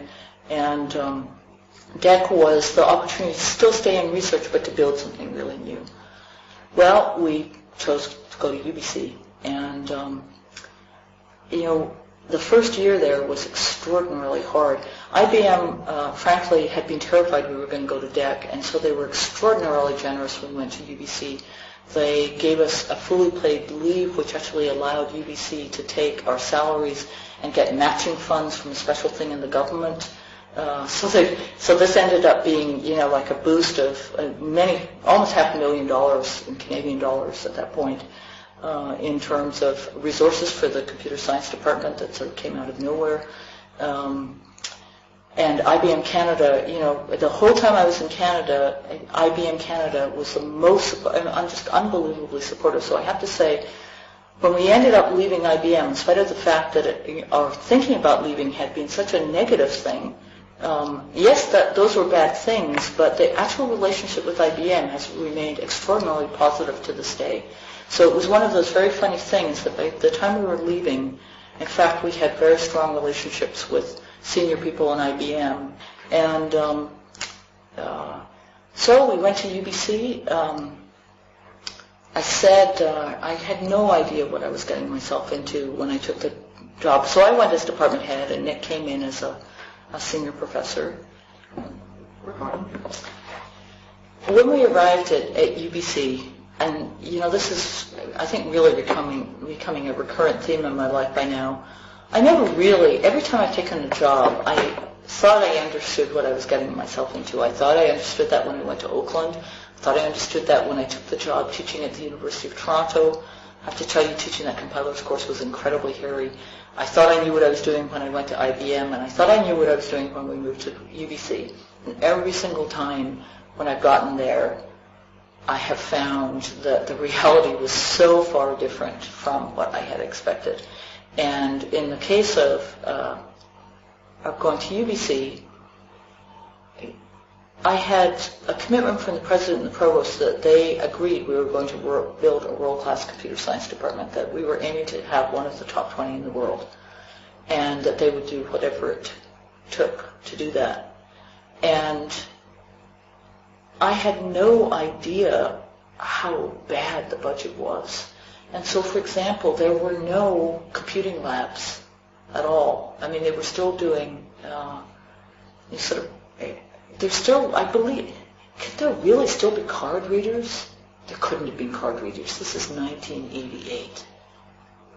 But I think it was still true that they were doing absolutely everything on, they had no terminals. I mean, just somehow it was primitive in a way that was just unbelievable. They had no, I guess, everybody else at that point was investing in, for instance, Sun workstations and having networks of Sun workstations, or possibly having a server with terminals, and there was just nothing like that. So, I mean, it was just extraordinary how behind it was. There were no research labs for faculty members to speak of. There was actually, for the whole department, there was one research lab. But there was a commitment to build a new building, and there had been, the functional program had actually been, had begun for that. It was expected that it would be completed within 5 years. So there were plans for a new building. There were new faculty positions, but there was almost no funding for technical staff. I mean, it was just the whole, when they'd done the plan when the province had done this plan to build computer science, at that point there had been a minister for advanced education called Pat McGeer, who was at war with the University of British Columbia, and UBC had never wanted to have a strong computer science department. UBC at that point, computer science was in the Faculty of Science, it's still there, and it was viewed as the weakest department in the Faculty of Science. The strong departments were basically physics and chemistry and perhaps math. It was felt you had to have a computer science department because you had to be able to teach computer science, but there was nothing, I mean, intellectually interesting in computer science. There was no reason to put any resources into computer science. It was just thought of by the rest of the university as being there as a service department. And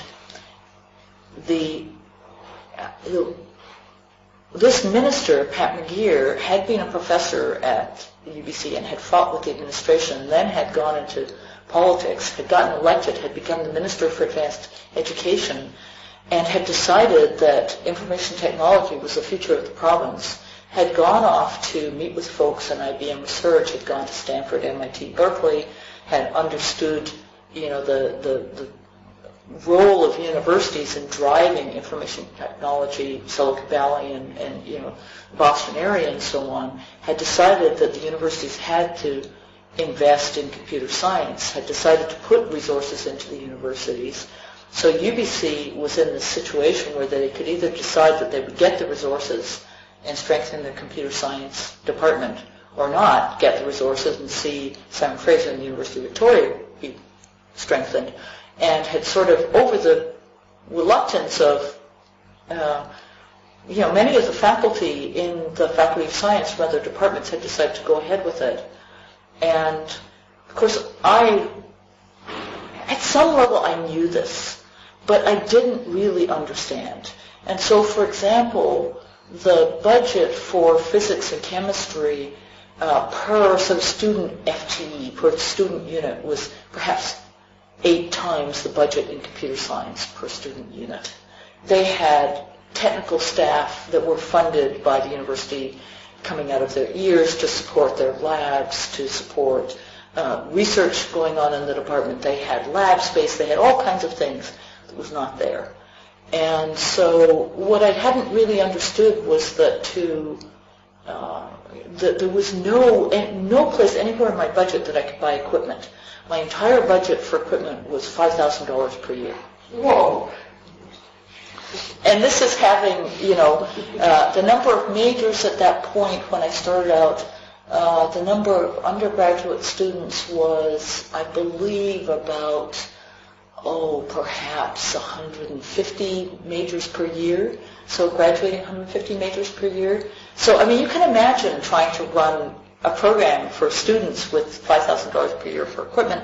And, the number of graduate students, I think, when I started was perhaps around 50, something like that. Perhaps 35 masters and 11 PhD students, or 15 PhD students, something like that. And when Nick and I arrived, we were faculty members number 14 and 15. Over the next 5 years, we hired roughly 15 faculty members. We were absolutely determined that we were going to compete with Stanford and MIT and Berkeley and so on.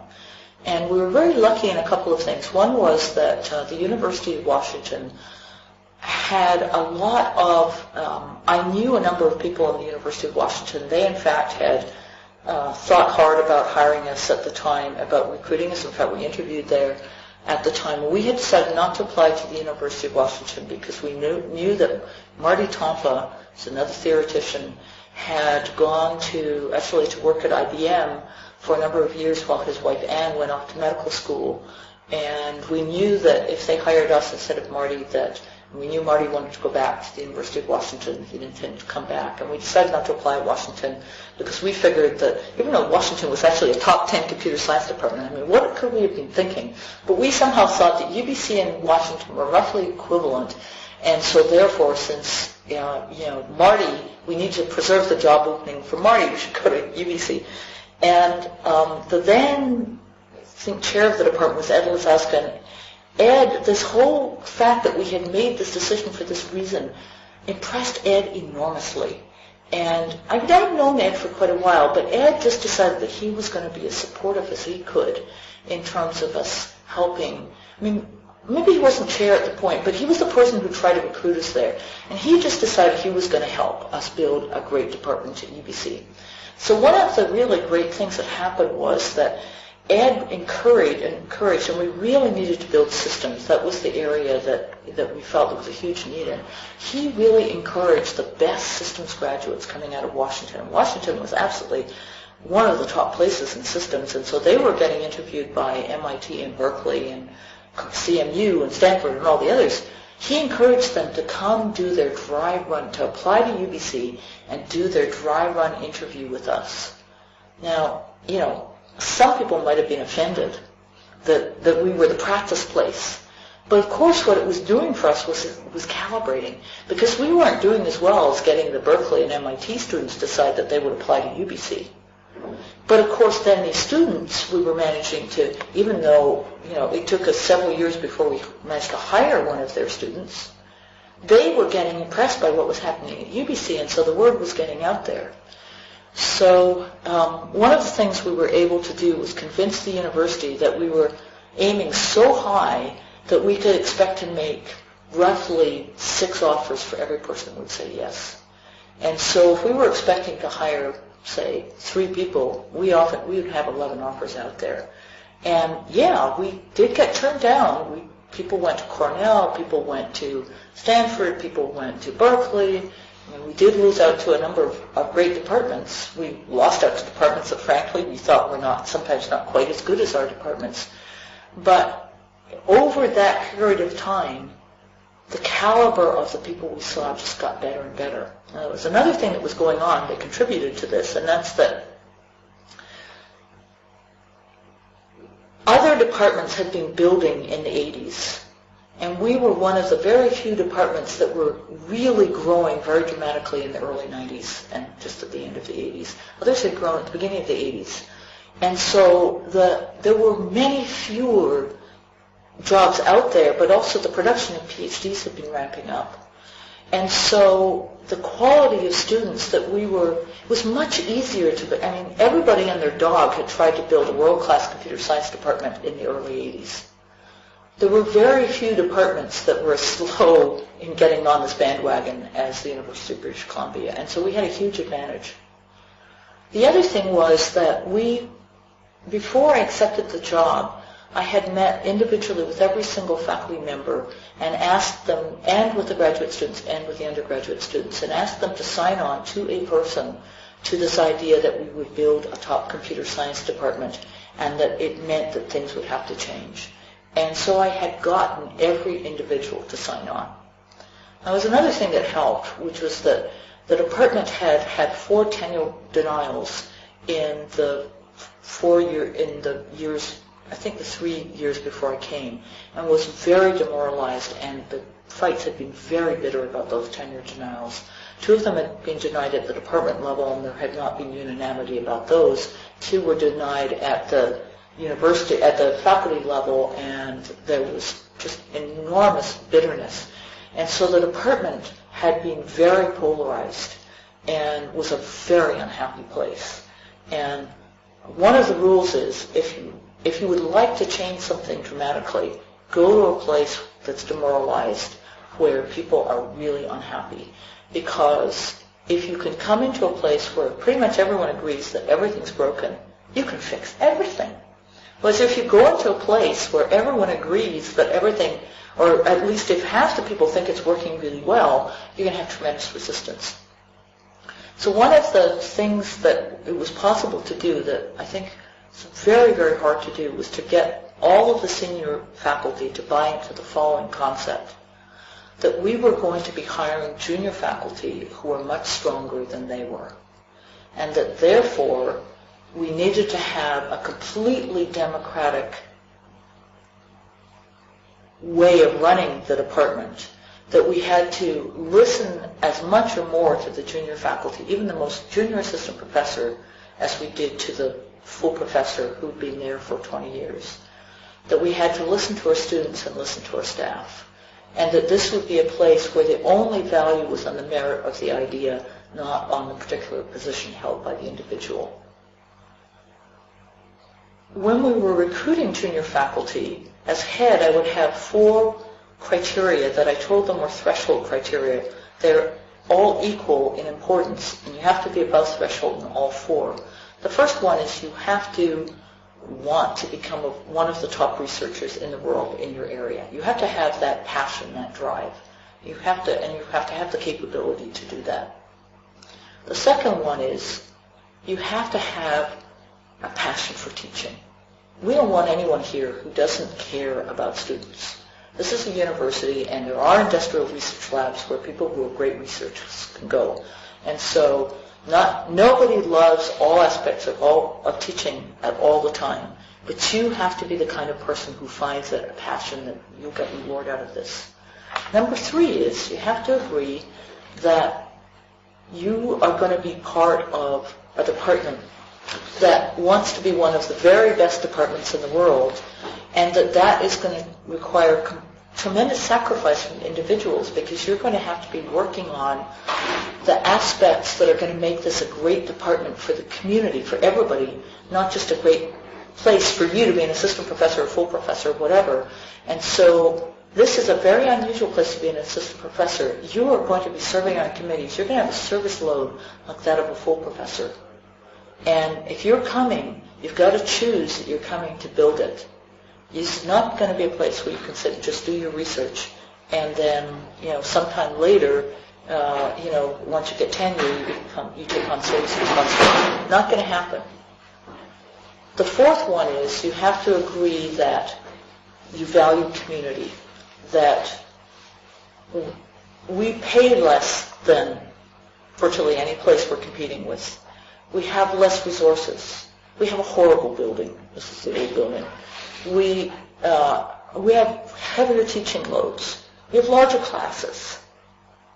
So the only thing that we can do that's going to attract people is by making this a place that when you work here, you will love working here. And what's going to make it that way? It's going to make it that way because you're going to work with people who support everything you do, who are your friends, who are interested in you, who are going to help you to succeed. Now, the standard kind of thing that people would say to me is they would say, first of all, how do you create that kind of environment? What does it take to do that? And I'd say, well, the first thing you do is you ask people, you tell people that, first of all, the most important thing it takes is time, because it actually takes time to listen to other people and to help other people. So in fact, the three things, other than the first one I told you, is going to be taking time away from your research. You have to put time into your teaching, you're going to have to put time into building the department, and you're going to have to put time into making this community.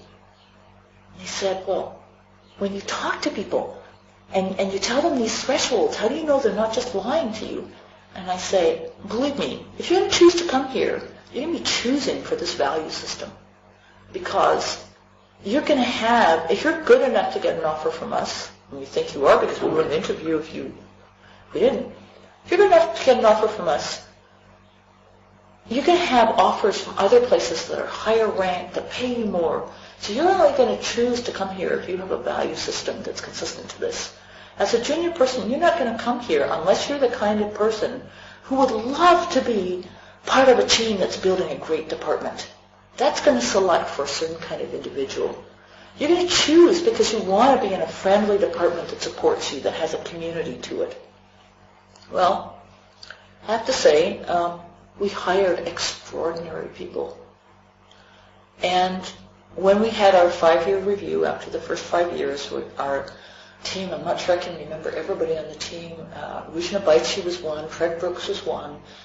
I believe somebody in I'm trying to remember who the others were. Maybe Ian Monroe was one. I can't remember who the fourth was, but they wrote a review of the department, said this department has become a top 20 department in North America. It's extraordinary. It's an amazing place. And it was an amazing place. And it was one of the most wonderful places to work. Now, during that time, I have to admit, we paid almost no attention to our undergraduates. We paid attention to revising curriculum, but we didn't pay attention to recruiting undergraduates. We paid a lot of attention to recruiting graduate students. We paid a lot of attention to recruiting faculty. Frankly, we felt that we would get good undergraduates just by default because that's what happens at all Canadian universities. Canadian universities, as I mentioned earlier, the best local kids go to the best local universities, so we're the best local universities, so we'd be getting really great students almost no matter what we did. So our primary emphasis was improving the quality of the faculty and dramatically improving the quality of the graduate students. And I have to say, that almost certainly is my favorite job I've ever had in my life, being head of computer science at UBC. It was an extraordinary time. You had this feeling that you were experiencing something that was happening nowhere else in the world in the same way, that you were one of the luckiest people. And it was really true. Our salaries were terrible. And, our teaching loads were heavier than everyone we were competing with. But we were having a lot more fun, and we felt we were having a lot more impact than anyone. And one thing we were very unsuccessful in doing was we made offers to women every single year, and we didn't hire a single one while I was department chair. I was the first woman faculty member. I was the first woman in computer science there. I was the first woman department head in the Faculty of Science. By the time I finished my time as department head, I was still the only woman faculty member there. So that was one really big failure. And if I think about what happened, I honestly think that the women were less willing to take risks.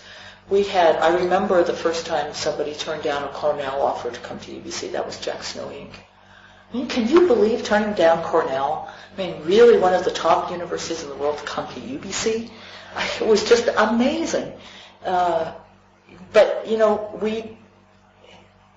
our women candidates were not willing, at that point, were not willing to gamble on us. And you know, I've seen this. We're not the only. I've had this discussion with other departments who have been moving up. That it's not until you get to a certain level and you're actually established and people recognize you that you can become more successful in recruiting women. At any rate, one of the things I was very concerned about, I mean, I had watched what had happened to IBM after I left IBM. I have to say that a lot of the values that we built the UBC Computer Science Department around were values that we had built the Marx department in IBM, and it was one of the reasons those 2 years when Marx had come together was just an extraordinary time. And you know, I was back at a memorial event for Larry Stockmeyer after he died a year ago, and back to IBM Almaden, and we were talking about, and many people from that time came back who'd left, and we were talking about what a magical time it was being there together. And one of the reasons I wanted to go to university was I wanted to create something that would be not subject to the whims of the way industry research labs go. And of course, as we've seen over the last few years with AT&T basically downsizing IBM, downsizing DEC going away, all these kinds of things, Xerox PARC basically disappearing in terms of the way it used to be. I'm so glad that I went to UBC, that we went to UBC when we did, because the thing I was thinking about really hard, having done it once at IBM and then seeing it fall apart so quickly, I was really thinking hard about how can you do this in a way that will be sustainable. And one of the things I realized pretty early on was that I was going to have to get out of the role of department chair. That if I stayed too long, I had seen what had happened to departments that had a very strong department chair where the department became very identified with them. And I knew that I needed that. You know, I heard constantly while I was head of the department, "Oh, you're such a wonderful head, you're doing such a wonderful job. We'd never be doing this without you." You know, and it was very satisfying, I have to say. I mean, it feels fabulous to have people tell you that every day, day in, day out. But it's not a good thing for the department. And so by the time I was in my 6th year, I was already thinking that I was going to have to get out. And I didn't want to leave that job at all. I mean, I just loved being department head, but I knew I needed to get out. And so the summer between the end of my 6th year and the beginning of my 7th year, I had a bicycle accident, and I was wearing a helmet, but I flipped my bicycle at high speed and landed on my cheek, and basically on my, whatever side this is, left cheekbone, and I had a severe concussion and really quite severe loss of brain function for about 2 years, but very extreme for the first 5 months. And like many concussions, I had maybe working memory of about 30 seconds in terms of short-term memory. I couldn't read handwriting at all. I couldn't read writing unless it was fairly large and was at right angles to my eyes.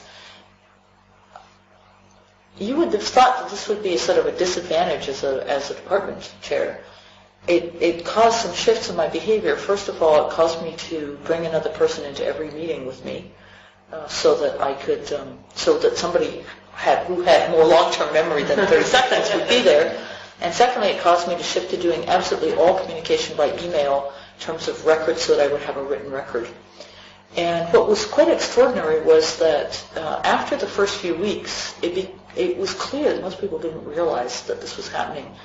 And in the 10 days after my accident, while I was recovering and was in bed, there came out an announcement that UBC was looking for a senior vice president for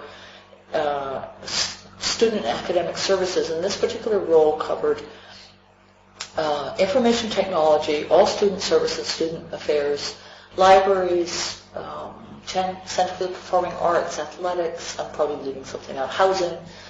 But in any case, a lot of people had been saying to me, you should think, given the things you like to do, you should think about being a university president. And so I'd been sort of thinking, well, maybe I should try out holding a senior administrative position in a university in order to explore this. And when I looked at this job, it had two things that I thought needed to be fixed in the university. One, the university had a very stupid approach to information funding and information technology. It had decided that it wasn't going to give computers to anyone, that departments could allocate their own budget if they wanted to do that. And equipment budgets in most departments were extremely small, as I've already told you. So I had managed to figure out a way to get my equipment budget up, so it was now up to about $200,000 a year. But departments, for instance, in the social sciences and humanities, they had no equipment money, and so half of the faculty did not have a computer, period.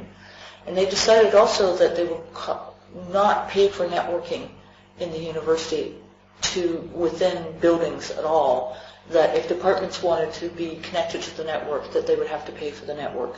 And again, departments didn't have money to do that. And so what was happening was that we had places that were basically taxing their research grants to pay for every computer scientist was buying their equipment for their own use in their research, but then using it in teaching as well.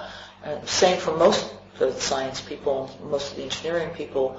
But, of course, there were no research grants like that for the people in the arts and humanities. So that was something I wanted to fix, because I thought, how could you possibly, this is 1995 at this point. Sorry, it's 1994 at this point. How could you possibly bring a university into the digital information age if half of your faculty didn't have access to email? I mean, this just, to me, was just completely brain dead. And the other thing was that I had realized that students really did not feel well treated by the university. And after this 5-year review, the one area that the reviewers had pointed on was that the undergraduates did not feel that attention was being paid to them. So I'd spent a lot of time in the year and a half after that doing things with undergraduates, and was really seeing, I'd started teaching undergraduates, and I'd really seen that we were making some progress there. I thought, we need to do this for the university as a whole. So I thought, I'm trying to apply for this administrative job, and, probably they won't pick me, but if they do, then I can focus on these two objectives. So I did, and found out in the end of November that I was selected for this position. Again, I was the first female vice president at UBC. I was the youngest by at least a decade, maybe more. I was the first new vice president in 7 or 8 years. So you can see that I was coming into a team that had been working together and liked working together very effectively, and liked working together and felt they did it very effectively. So I came in as this new vice president. At the time I started as vice president, the euphoria had passed, and my father was in his final 3 months of dying of lung cancer, and one of our kittens died. And so it was not an auspicious start, and I found my new job extremely difficult. And once again, here we go again. I thought I knew what I was getting myself into. I'd had long discussions with the president and the provost about what I wanted to do, why I was interested in this job, and so on. And as soon as I started the job and started talking about making these changes and how we funded information technology and so I wanted to do with students, the president said, those are not priorities for me, we're not going to do those. And I said, but I told you about them when I interviewed for the job. I told you this was why I was going to do this. And he said, yes, but I figured as soon as you actually, saw how things run, you would see the light and you would realize that those aren't strategic for the university and you're wrong. And of course I said, oh, excuse me, I took this job to do these and I'm going to do them. And so it was not a great way to start off. As I mentioned, I'd had many bumps when my relationship with my father while I was an undergraduate in university, and I had spent really most of the rest of my life after India rebuilding that relationship, and it had many bumps after that, but it was he never really completely disowned me for long periods of time after that. The thing that had really helped with my relationship with my father was our children being born. He was absolutely just devoted to both children, and in spite of the fact that he found it impossible to imagine that I would actually have children, once the children actually came along, both he and my mother were just, I cannot tell you what wonderful grandparents they were. And so, for example, they would constantly say to me, as opposed to many women who have been the first female in their family to have children continue to work, which I was in my family, often the parents are critical of the fact that you're working so hard in your career. And my parents were the opposite. They would say, you have the best children in the world. They're the most wonderful children. They are doing so well, and your career is doing so well. And they were just could not have been more supportive. And I found my father's dying just extraordinarily difficult. And I found my new job extraordinarily difficult. And after my father died, my husband's mother became ill, and she died 6 months after my father, and that was also extremely difficult. Our second cat died. I just felt that whole first year was a year of death. My relationship with the president was by no means an easy one at all. I was fighting very hard to try and accomplish some of the goals that I had for this vice presidency. I found that becoming a vice president academic suddenly took me from being, I had felt that while I was head of the computer science department, I was regarded, I was regarded as being extremely pushy for computer science by other science departments, and they were very unhappy that I had managed to divert resources from their departments to the computer science department, particularly chemistry and physics, since that's where the majority of the resources ended up coming. But I was still regarded as being, a highly regarded researcher, a highly regarded leader, somebody who, you'd often get told that you were brilliant and creative and, other kinds of things like that. All of a sudden, when I took this job, which is not on the academic side of the university, it's on the support side of the university, I was treated not by the members of the computer science departments who, knew me and loved me and I loved them, but by everybody else as not being allowed to say anything about research or teaching in the university because I was no longer an academic. Still, of course, I was a professor, I was doing research, all those kinds of things, but I was just scorned by deans, by department chairs, by faculty members as having become somebody who no longer had a right to have opinions. And I hated that. And however, I kept on working at these two things, the information technology and the student things. I managed to convince the deans that it would be in their best interest if I reallocated funding from the central computer services to something called the Faculty Workstation Program, which would put out $1,500 of matching funds towards a faculty member getting a workstation if they did not have one that was less than 3 years or less than 4 years old. And I also diverted it, so that was about $1.5 million a year I diverted to that. And within 3 years we got every faculty member who wanted them computer. We also diverted funds to start a networking project to wire the entire campus. And I'm happy to say that it took 10 years, roughly, but it has been, no, maybe not 10 years, maybe 7 years. We planned it for 10 years. By 7 years, it was completed, and it's actually one of the best networked campuses now. It has wireless absolutely everywhere. It's actually, this was done by basically the information technology side of it. What had to happen was I had to convince department chairs, faculty, and deans that it was in their best interest that this should happen for the university. But it was done because it got the support of the deans, and that's how it happened. For the students, particularly the student government, was enormously cynical about the president, and with good reason. He had been busy raising fees for them and trying to reduce the services that were given to students. That, fair enough. Now that I can see things from a slightly different position, he was in a situation where he had a government that had frozen tuition, and so he wasn't allowed to raise tuition, and so his way of getting around that was to start charging students for various kinds of services. And the students were smart enough to see that this was not, from their perspective, in their best interest. They would rather see class size going up than paying more to attend university. And so there was just a very difficult dynamic between the students and the administration, between the student organizations and the university. But there was also this tremendous feeling of the university couldn't care less about us. We are these widgets that come in and justify them getting so many dollars per year from the government. The university only cares about research and graduate students. The undergraduates are nothing but fodder.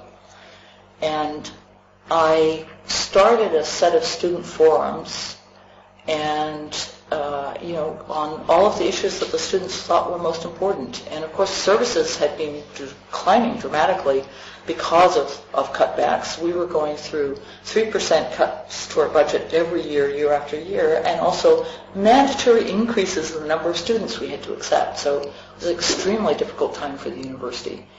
And we started these student forums, and initially they were very cynical, but by the time the president wanted me to introduce a technology fee of perhaps a couple of $100 per year for the students. A lot of universities were doing this around this time. It's about 1996, 97 by now, and I guess 96. And the government said that we couldn't do it without having a referendum. No, I take this back.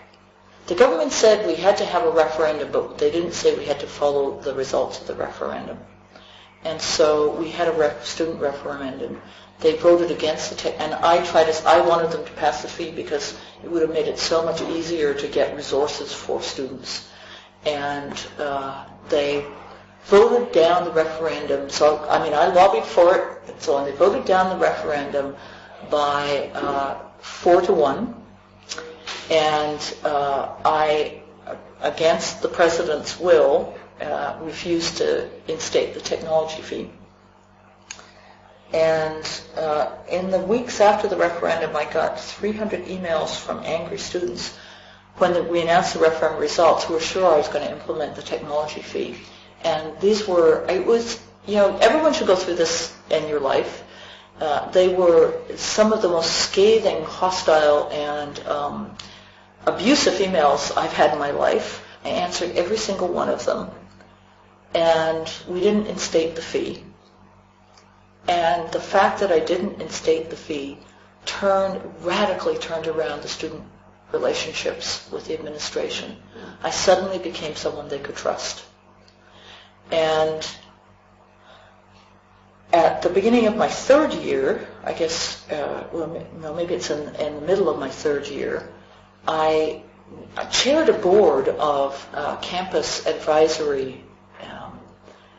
It was called the Campus Advisory Board on Student Development, and called CABSD for short. And it had about 10 student representatives from all the different sort of student organizations that were elected student organizations, and it had roughly 30 staff and faculty from around the university, from every part of the university that dealt with students. So the student affairs people in each of the faculties, the student services, housing, athletics, and so on. And one of the things, we had been trying to figure out how to change the atmosphere for students to make it a much more nurturing place and make students feel that they were valued, focusing primarily on undergraduate students, but a little bit of graduate students too. And soon after I started, someone had said, if we had a campus-wide orientation, this would have a huge impact on the students, because we could actually introduce them to the university and give them a sense of being valued on their first day or on the days beforehand. And most other universities where the alumni love the university, they have this, they take it very seriously. Why can't we do this? And around the table, people had said why we couldn't do this. They said 2 years ago we came up with the same idea, we took it out to the deans, we had a proposal. Every one of them said no. And I said, okay, if we can't do it, we can't do it. So 2 years after that, we're having a meeting, and the students are saying, have a proposal to start a campus-wide orientation. And so it's 2 years later. This is one of the students who'd run for the student president position didn't get it, and she's proposing to do this. She gives a great presentation. I'm looking around the table, and I'm seeing everybody's nodding. It's February. The orientation would have to be at the beginning of September. This is 5 months. We have no budget. And I said, I'm seeing people nodding. I think we want to do this. Do we want to do this? They voted in favor to a person. This is the same people, for the most part, as voted against it. UBC started its first orientation. It's never looked back. Let me go back to computer science for a little bit. In 1989, Ed Lazowska asked me if I would run for the board of the Computing Research Association. And he told me that they had never elected a woman. And I said, great. 1989 is my second year as chair. I'm incredibly busy. The last thing I want to do is serve on the board of the CRA. But because they'd never elected a woman, I wanted to at least be a woman candidate. And he said, don't worry, they won't elect you anyway. I just want to have a woman running. And so I ran, and I wasn't elected. So sure enough, when somebody, either Ken Sepchik or Ed, asked me the next year, I said, sure, I didn't get elected last time. No worries, I like this. So sure enough, I run for the board, but I get elected this time. So I become, in 1990, the first woman on the board of the CRA. And Peter Freeman was, I believe, vice chair of the board at that point. And Peter Freeman said, I'd like to introduce you to somebody who has, some strong ideas of what CRA should be doing. It was Nancy Levison. So Nancy and Peter and I had lunch together, and we talked about the possibility of the CRA forming a committee on the status of women in computing. And after lunch, or later at that meeting, I presented the idea with the support of Peter Freeman, and Nancy, I believe, was allowed to sit there, and we proposed that Nancy and I would co-chair it. And that's how CRAW started. Now, Nancy and I had some very strong ideas about how we were going to organize this committee. I won't go into them a lot of detail because I think that's, probably a story of another day, but just very briefly that because this was the Computing Research Association, it had to be entirely composed of strong researchers. This was not going to be sort of a service committee. This was going to be, to get the respect of CRA, had to have strong researchers. Moreover, it was going to do things. It was not going to, so every person who was going to be on it had to have an active project. You couldn't be on it just to have it on your resume. You had to lead or co-lead an active project. We also decided we'd have co-chairs so that it would be a reasonable workload to chair it. And we decided that we would allow men to be on it because there were men who really cared about women, and Joe O'Rourke from Smith was the first male on CRAW. We also said that we would be co-chairs for the first 3 years, and that we would rotate the chair positions so that a lot of people, so we got new ideas coming in. CRAW turned out to be an extraordinary, successful committee, less because of Nancy and I as co-chairs, but more because we did choose well the first group of people, and the format worked like a charm. It got an enormous amount done. At our very first meeting, we decided to focus not on undergraduates primarily, and certainly not on K-12, because we're supposed to be the Computing Research Association. And I think that's really one of the reasons why, if you look today, the percentage of women doing graduate degrees in computer science is as high as or higher than the percentage of women, this is in North America, doing undergraduate degrees, receiving undergraduate degrees in computer science, because that's where CRAW put its entire focus. And of course, now there are a number of groups that have been trying, we're all trying now to pay attention at K-12 and ACMW, and we, I think, are starting to make progress, have been making some progress over the last 5 to 10 years, but there's a lot of work left to do. The other thing I'm very proud of CRA for is that they took very seriously, when I arrived and raised the issue of why are there not more women on this board, why am I the first woman ever, and there's 24, 28 people on the board, they took that, they were so positive about it, and so I think by my second or third year on CRA, a third of the board members were female, and the percentage of women on that board has remained high ever since. And I have to say, I think all board members on CRA, not CRAW, I mean this for CRAW too, but for CRA, tend to be very committed individuals. The women have been among the most committed. The men are very committed as well.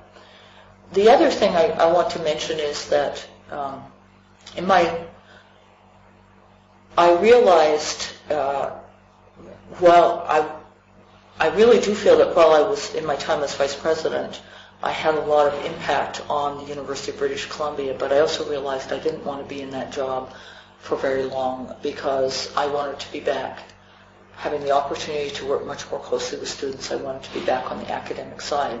But the other thing I realized was that you cannot leave a senior vice president job. You can't resign it. If you want to have a continued career in academic administration and have the possibility of doing other things like holding serious positions in the future, you have to leave it for something that is regarded as at least a lateral, if not an upward move. And so the other thing was that by now, my daughter was 12, very opposed to moving from Vancouver, and my son was 15, very opposed to moving from Vancouver. And so I knew that in order to get out of this job as vice president at UBC, I was going to have to move to someplace within Vancouver. And so when the Dean of Science position came open, I decided that that was a way to get back at UBC, that was a way to get back on the academic side. And so, however, at the same time, roughly or shortly before that came open, I thought of another idea.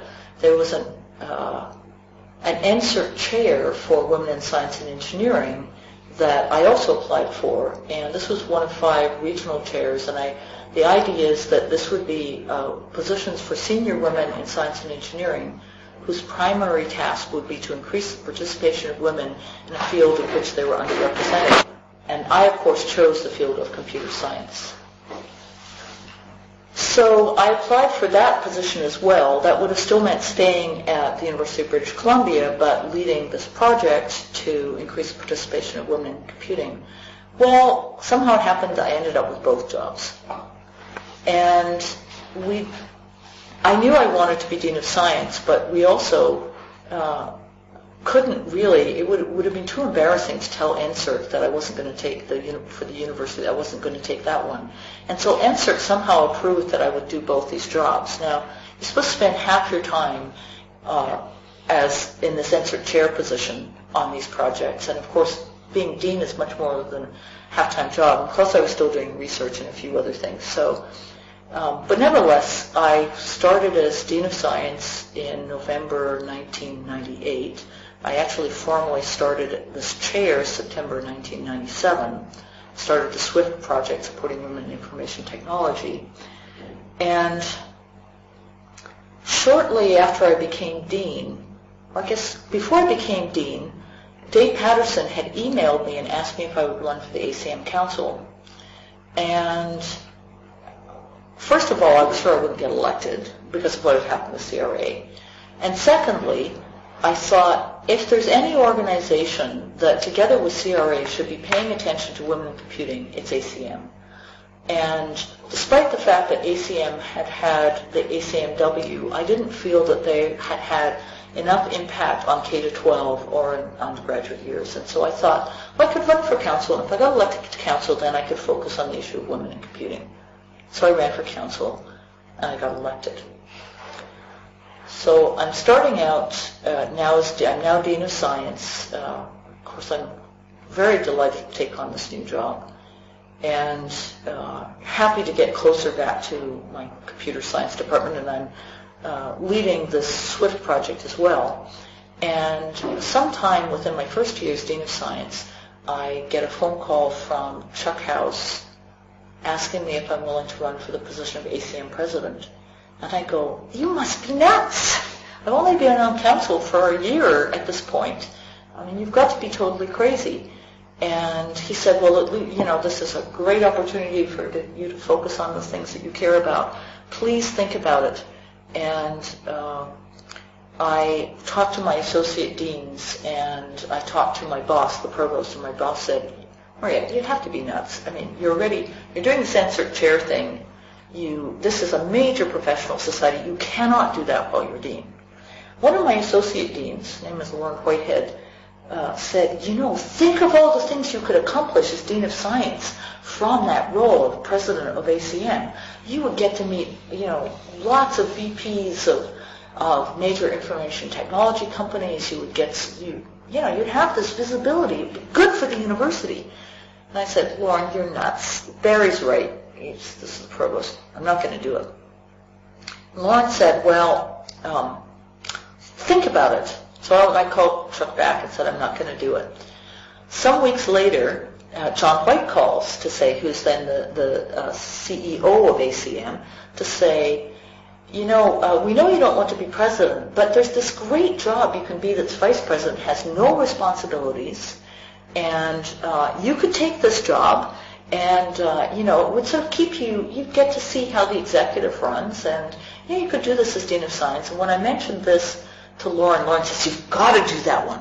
So I said yes to running for the position of vice president. I was elected.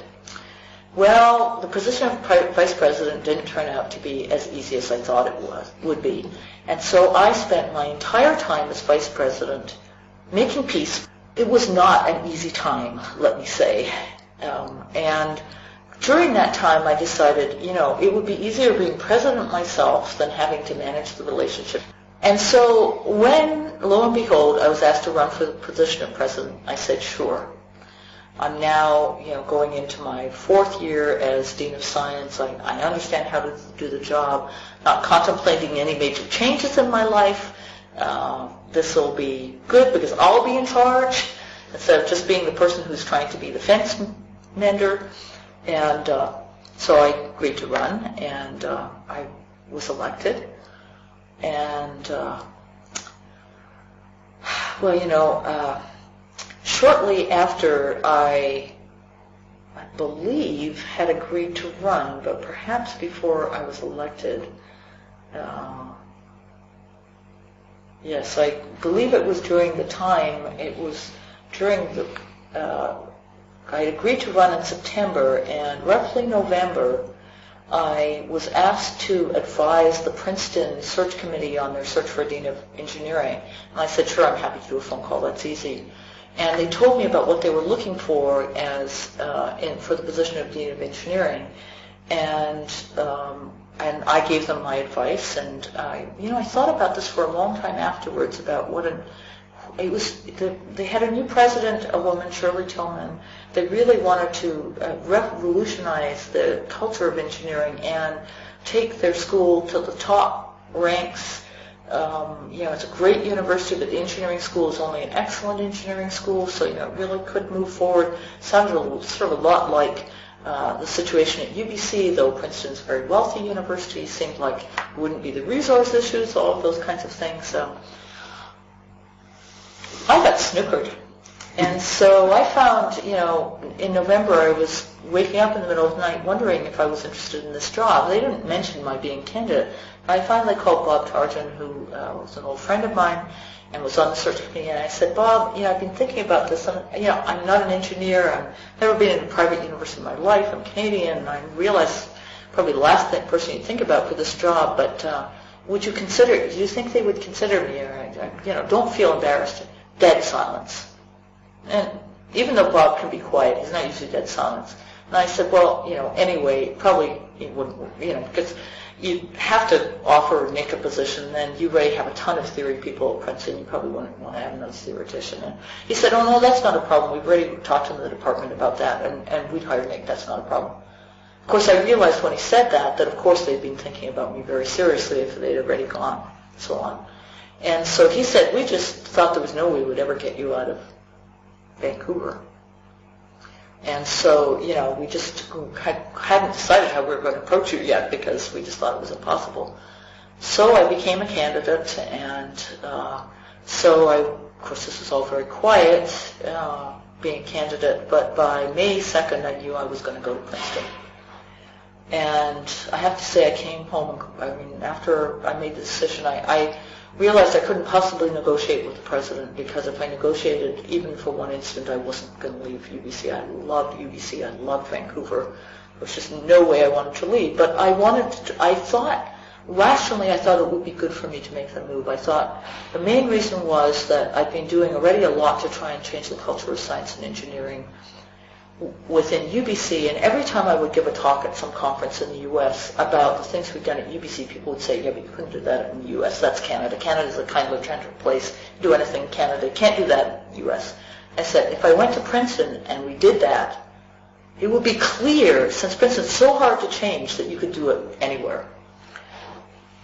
So, lo and behold, around the same time, a month after I realized I'm going to Princeton, I find out that I've been elected president of ACM.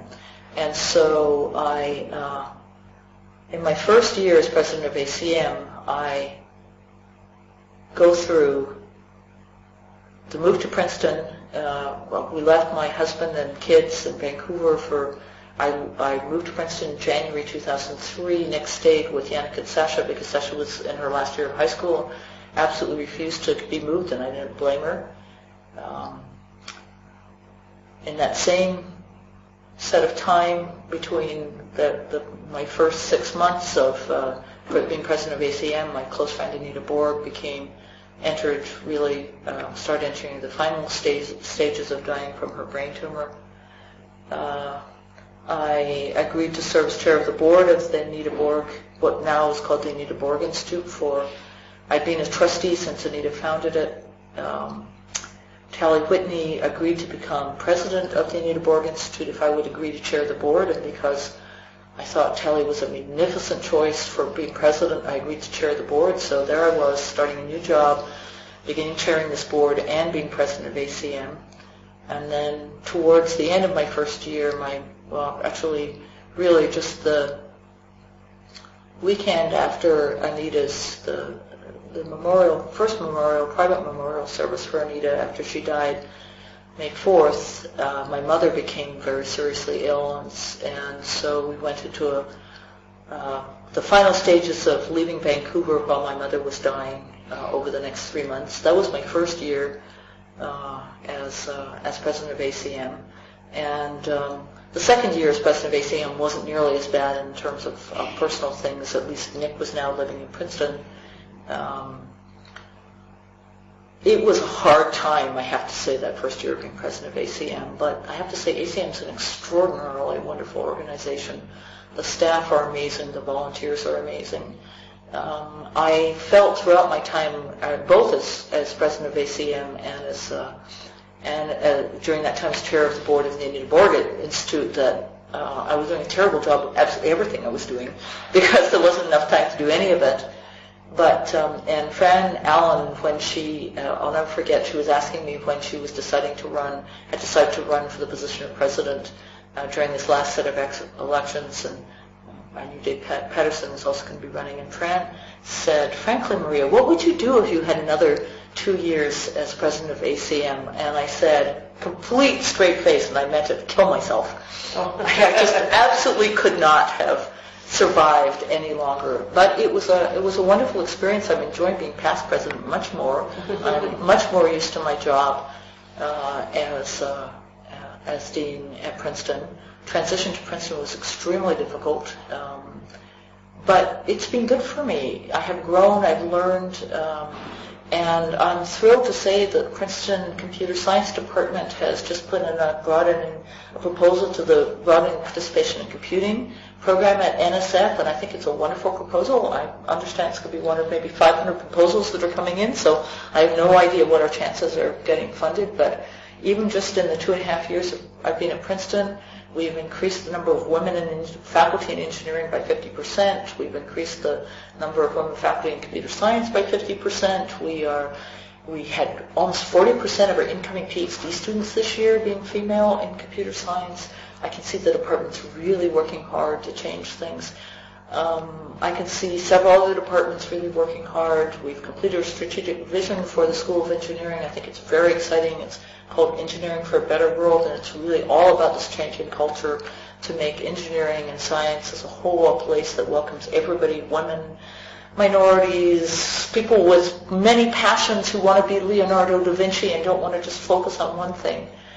The other thing I love being about Princeton is I still paint, and Princeton loves the fact that their Dean of Engineering paints, and I still paint. I started probably about, when I started my time as Dean of Science, I started painting in meetings. I paint all the time. I really feel that the world is a much better place for women in science and engineering and in computer science as a whole now than it was 20 years ago.